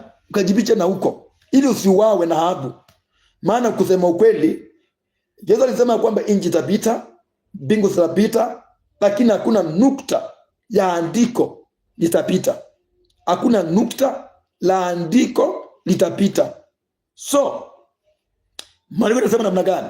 Maandiko yanasema hivi, ondoka hapa, ngeuka uende upande wa mashariki, ujifiche karibu na kijito cha Kerithi kinachokabili Yordani. Itakuwa unakunywa maji ya kile kijito. Akamwambia, utakuwa unakunywa maji ya kile kijito. Utakuwa unakunywa maji ya kile kijito. Wewe mtu ambaye umefika mwisho, mpendwa, unaona ni kama Mungu akusikii. Mungu yuko pamoja nawe. Anasema anajua mawazo anayokuwazia siku za usoni. Usikupe moyo, usikate tamaa. Usikate tamaa. Mwimbaji walimba akasema, usikate tamaa. Usilie sana ndugu, na kwa hayo yote shukuru Mungu. Yaani usilie, usikate tamaa. Kwa yale mambo yote ambayo unayopitia, shukuru Mungu. Mimi wakati nilitukanwa na rafiki yangu Rudy Dog, si mimi nilishukuru Mungu. Maana atanifanya nijulikane. Mimi kama angenitukana hata hii pesa nimetumiwa hapa singepata. Na mimi sina shida na yeye. Alitukana mafuta. Mafuta itajitetea peke yake. Mafuta itajitetea. Mimi nazo sina shida na yeye. Sina shida na yeye. Lakini mafuta itajitetea yenyewe. Mafuta inajua kujitetea. Itajiulizia. Yes, pray for senior dev team, they are in the admission tawaombea. Servant of true living God. Kuna biashara nimejaribu kuanzia for long but iko na challenges. Niombe kimbali nipate. Joy, amen. Mother, everything will be fine. Asante sana. Mother, kuna shida gani? Mother, speak paper to your Benis. Yes, tunaomba. So, mtumishi wa Mungu akaambiwa akimbie, akajifiche. Akaambiwa akimbie, ajifiche. Na akaambiwa namna gani? Wewe ambao unaona kwamba hakuna mbele, tell him we will support you in the work of God. Asante sana. Yes. Tudom, kwa mesema watanisupport. Sio mimi ndio wameongea. Mimi sina shida na wewe. Sababu ule mlango Mungu amefungua. Hakuna mwanadamu anaweza kufunga. Ule mlango Mungu ameufungua. Hakuna mwanadamu anaweza funga. Hii mlango kama ungekuwa umefunguliwa na mwanadamu, mimi ningekuwa nimesha kitambo.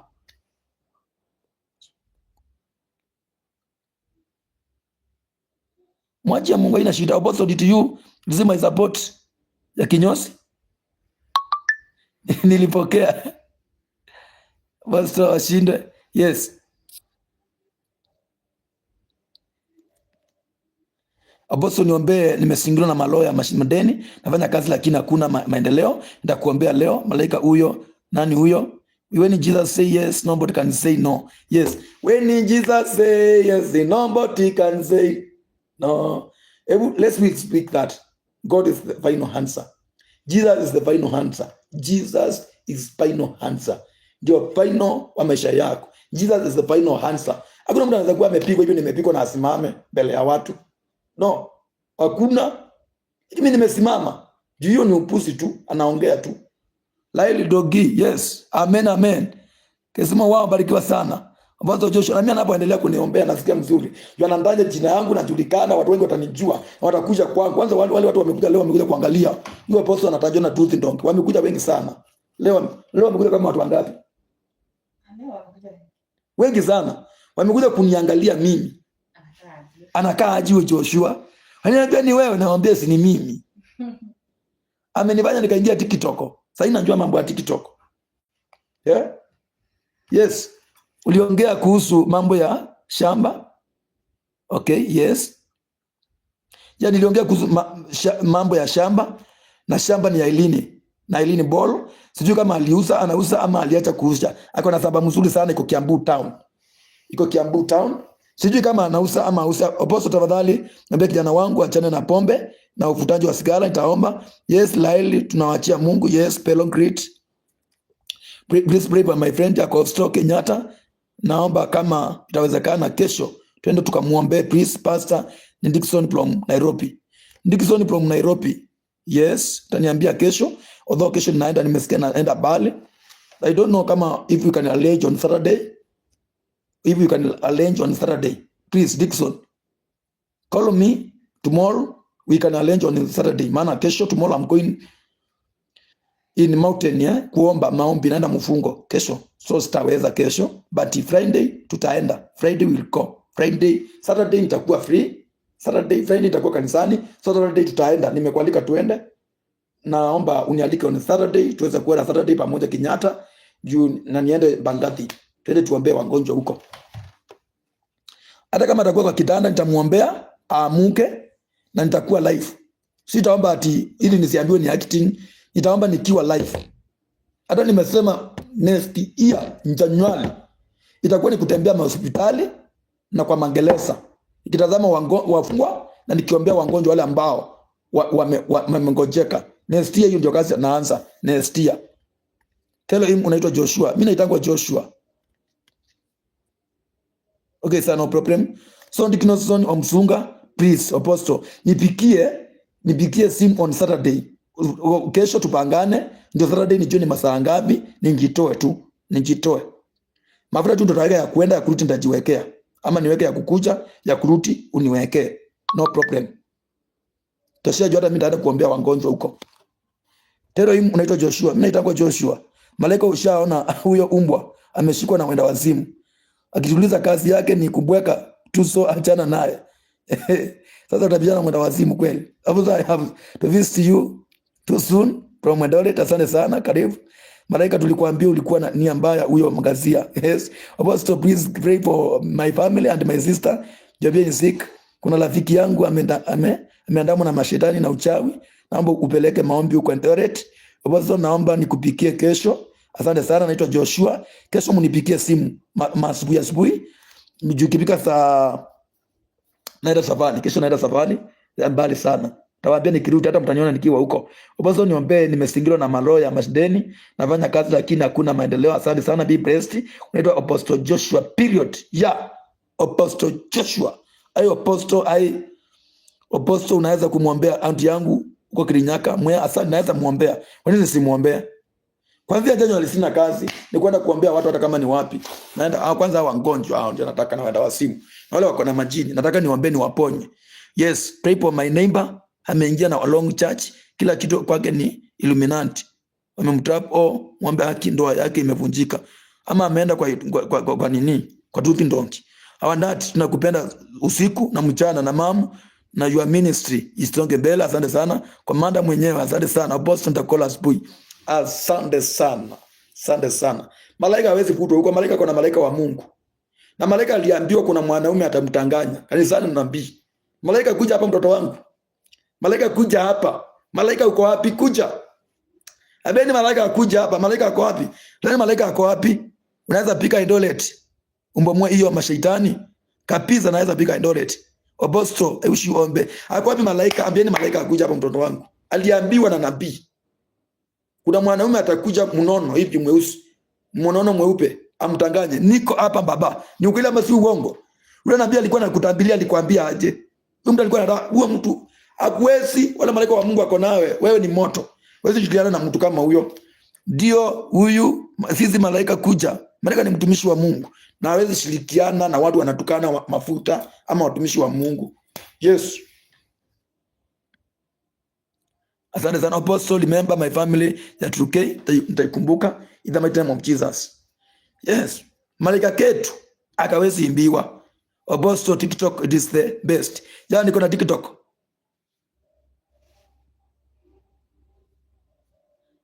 Yes, Queen, king up again. Yes. Ndio nabii alisema, si ndio? Unaona sasa mahali ulikuwa uende, uingie kwa shimo. Mungu hawezi, Mungu amekuokoa. Mungu hawezi, Mungu amekuokoa huko. Hata usishindanie na yeye, hata akiongea unajua atakutukana, ataanza kukuingilia na yeye atasimama na wewe, hata kutukana ashindwe na mapepo zake huko. Pastor, tuombee family yetu tukue na umoja. Asante sana ayo Apostle Joshua. Kwani mtu mmoja anapigananga na YouTube wote? Hakuna mtu mzuri.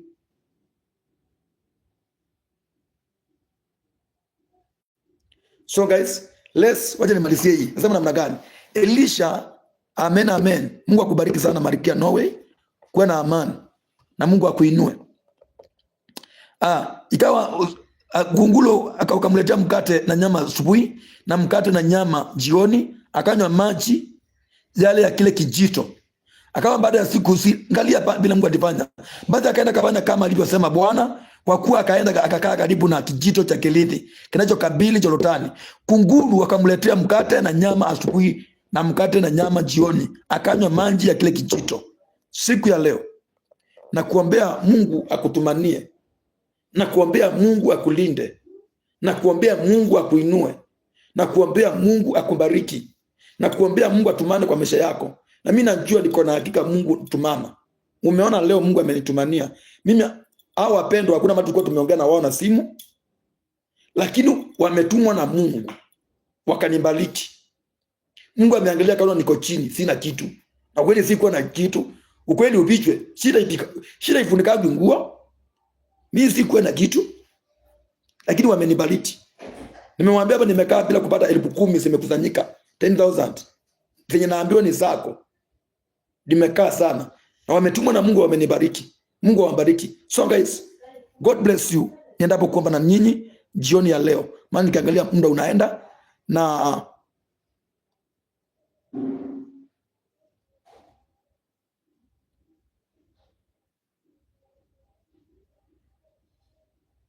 Yes, nitaomba. Yes. Amen. So guys, mjue ya kwamba tukivuka Januari, kazi yangu itakuwa ni kwenda hospitali na kwenda kwa magereza. Na siwezi tembea peke yangu, lazima nitembee na nyinyi. Pile nilitembea na nyinyi tukaja kanisa, Hiyo tutatembea na nyinyi hospitali. Mahospitali wako tunaenda mahali pale, tunaambia wagonjwa wanatembea na kazi ya Mungu inaonekana na Mungu anatukuzwa. Nyinyi huko. So tutakuwa nasema kama kesho naenda Kenyatta nawaambia tuko Kenyatta, kama naenda Bagathi nawaambia leo tuko ninaenda Bagathi, kama naenda Shalom, kama naenda Mama Lucy, kama naenda wapi wengine Mama Lucy, kama naenda iko hapa South B naitango namna gani, watu waniambie Mata Hospital nawaambia naenda mahali pale. So tunakutana mahali pale, tunaambia wagonjwa, na kama uko na matunda unakuja, tunakutana pale, tunapelekea matunda, tunawapelekea matunda wagonjwa matunda. Lakini mimi physically mimi sipelekangi vitu kama chakula, mimi napelekanga maombi. So kama utakuwa unataka kunijoin na kuambia niko mahali fulani, nitafika hapo saa ngapi, unakuja tunaenda pamoja na wewe. Mimi nikimwambia maombi akipona, na wewe unampatia matunda, na kazi ya Mungu inafanya kazi. Hiyo ndio kazi tunaanza on January. Hiyo ndio kazi tunaanza on January. Tutatembea kwa hospitali na pia tutatembea prisons tukiangalia waliofungwa. Hii mwaka wa 2026 ni mwaka wa kutenda mema. Na Joshua sitachoka usiku wala mchana. Januari tukiingia hivyo, mimi naingia nikiingia kazi. Ndio nifunge masikio, nisikie mambo ya watu. Maana wakati uko busy huwezi sikia watu wanasema nini. Hata wakiongea nini uko busy. You focus. So that January mjua kwamba itakuwa ni kutembea. Tutasema kama ni Wednesday, kama ni Thursday ni siku ya kwenda kwa hospitali. Monday ni siku ya kwenda mahali fulani, na Mungu anatubariki. Barikiwa sana Apostle, Mungu awainue sana. Amen, nimesema amen. Wapendwa wa Mungu, Mungu awabariki sana. Kila mmoja aliye mahali hapa ameingia kaingilia show. Mungu awabariki sana mahali mlipo. So tumeanza kazi. Ai malaika Norway, watu wanasalimia. Kila mtu anasema ai kwa malaika. Asione kama ajue tunampenda. Kila mtu anasema ai kwa malaika. Hai, Dolokas great. Amen. Tuseme hai kwa malaika kusema ukweli. Kesha inaisha asubuhi.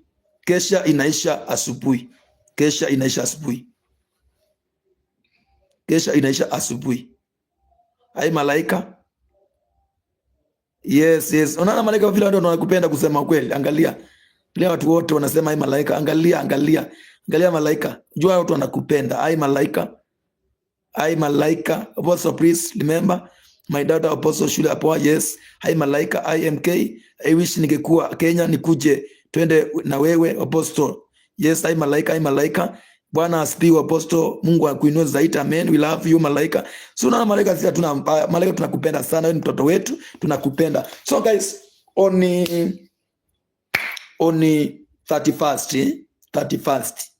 31st tuko na mkesha mkubwa sana. Tumealika kila mtu tufuke mwaka na amani. Tufuke kila mtu hata kama ni nani. Tumealika watu wote. Hii bila mchezo sasa. Bila jokes ndani ya moyo wangu.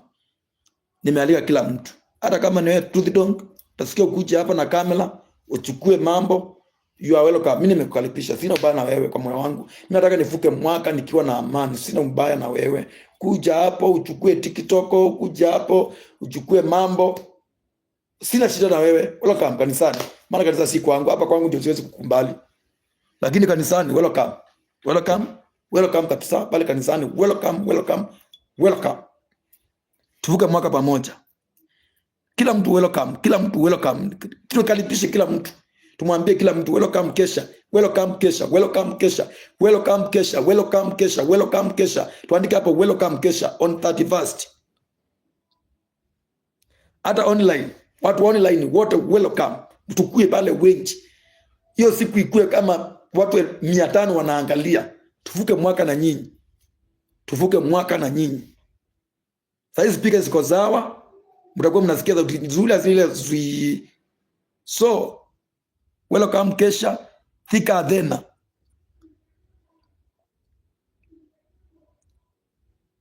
Mama Apostle unaambia ukuje useme neno. Apostle, remember my daughter in prayers apate na siku yes nitaombea watoto. Yes, welcome kesha. Tutakuwa Thika Athena Shopping Center. Welcome. Unaambia ukuje useme kitu. Welcome kesha. Kuja uambie basi wakuone. Kuja uambie. Kuja hapo uambie ndio tuweze kuomba, tuombe na wao. Kwela kama mkesha, hiyo ndio siku mavigumu atachomeka. Ni siku atasikia njui. Na kama ni mwanaume mavigumu, sikuje kesho hiyo siku. Tukujue. Je ya yes, ukuje kesha wewe tuone kama utaokoka by fire by force. Tukupige mangumi na mateke uokoka cha ukweli. Yes, welcome that fast, welcome. Mavigumu ni nani huyo? Mavigumu huyo. Si akuje mavigumu. Yes, welcome. Welcome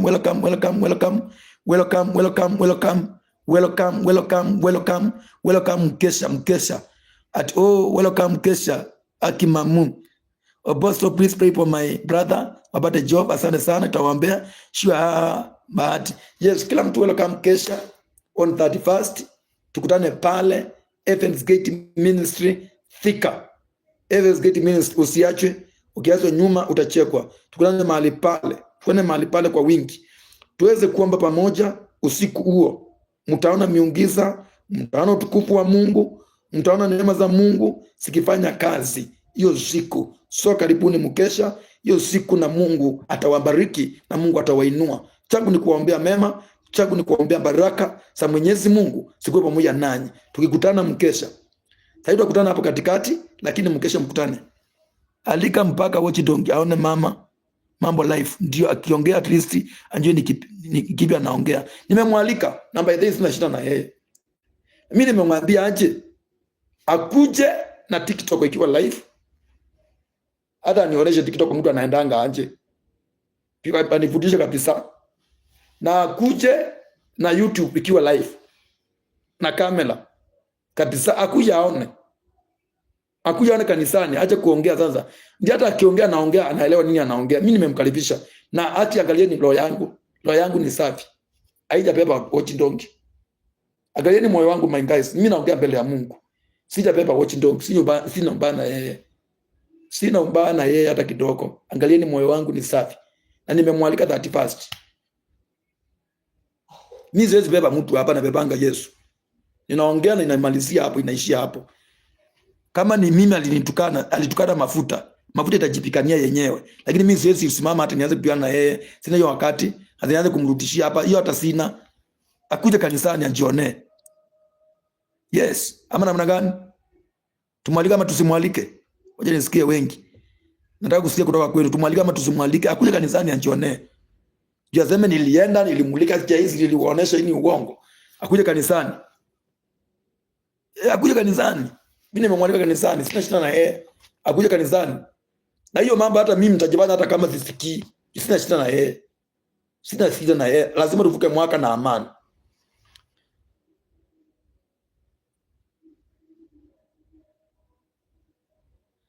We don't need him. Yes. Kweli watu wampendi. Si aniwatch, najua kwa hapa ananiwatch. Yes, malaika anasema kwa hapa ananiwatch.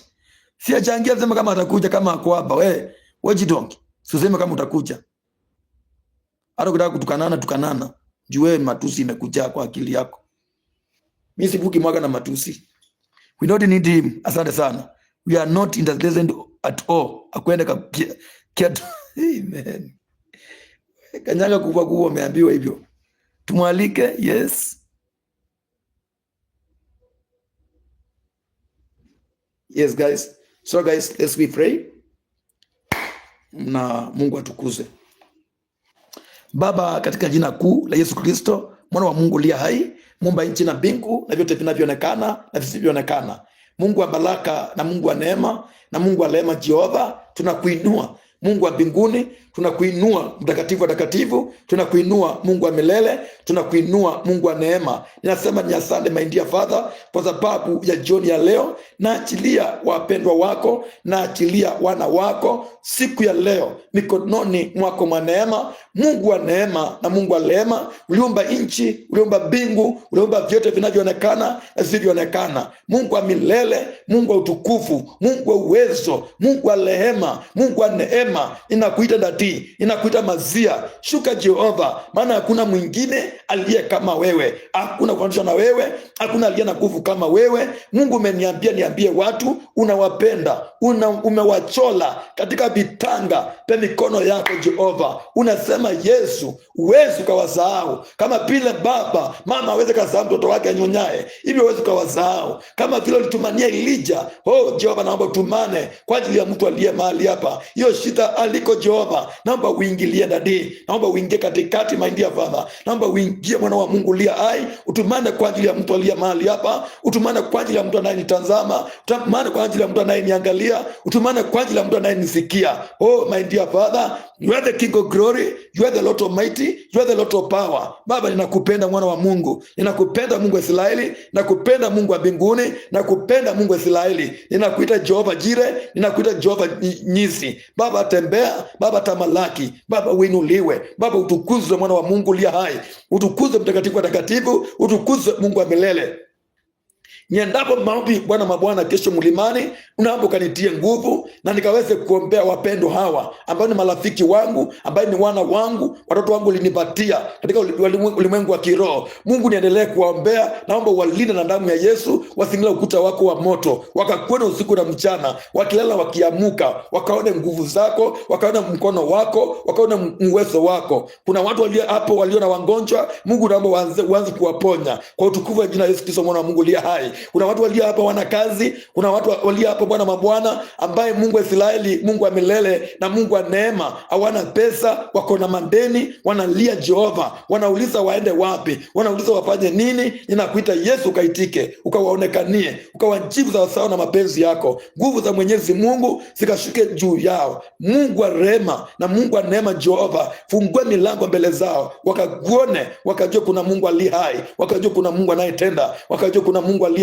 hai. Mungu wabariki, wavurie damu yako, wape kimbali, wape neema, wape ushindi, in the mighty name of Jesus Christ, amen.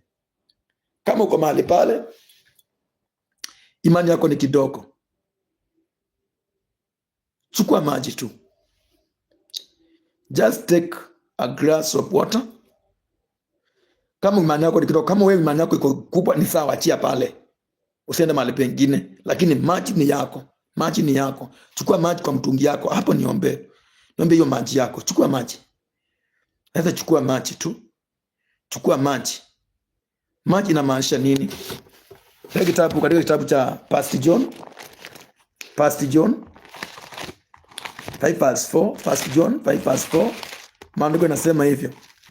Litia wa elimu Apostle Merry Christmas na familia, asante sana.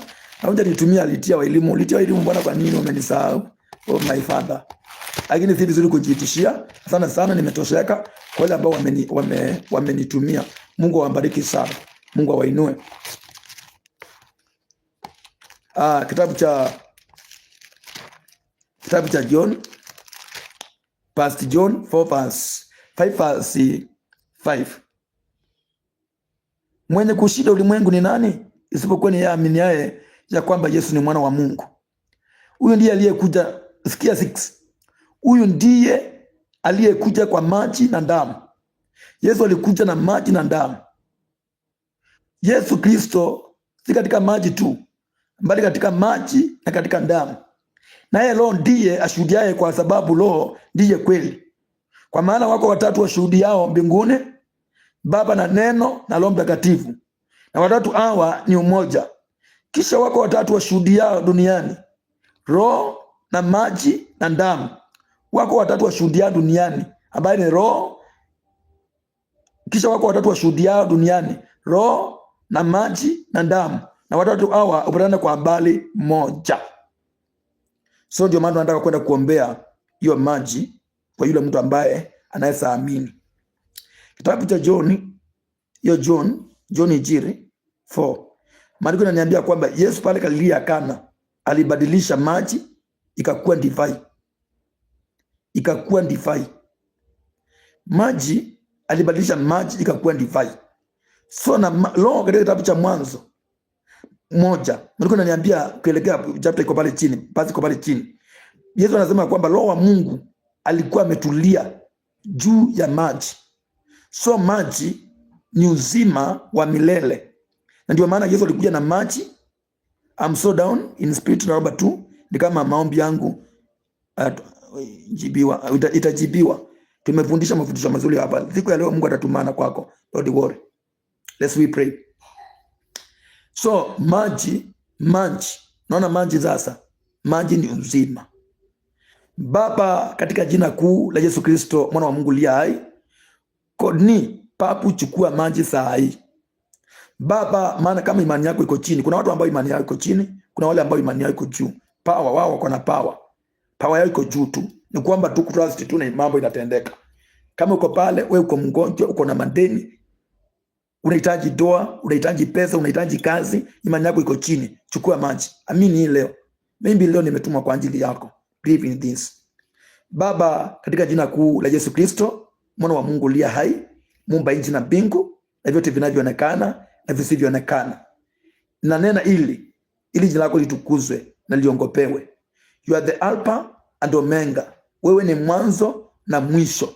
Na kuita Yesu mwana wa Mungu aliye hai, ili Baba kaweze kuonekana na miujiza ikatendeke kwa wale wa kuaminiao na kwa wale wa kupendao.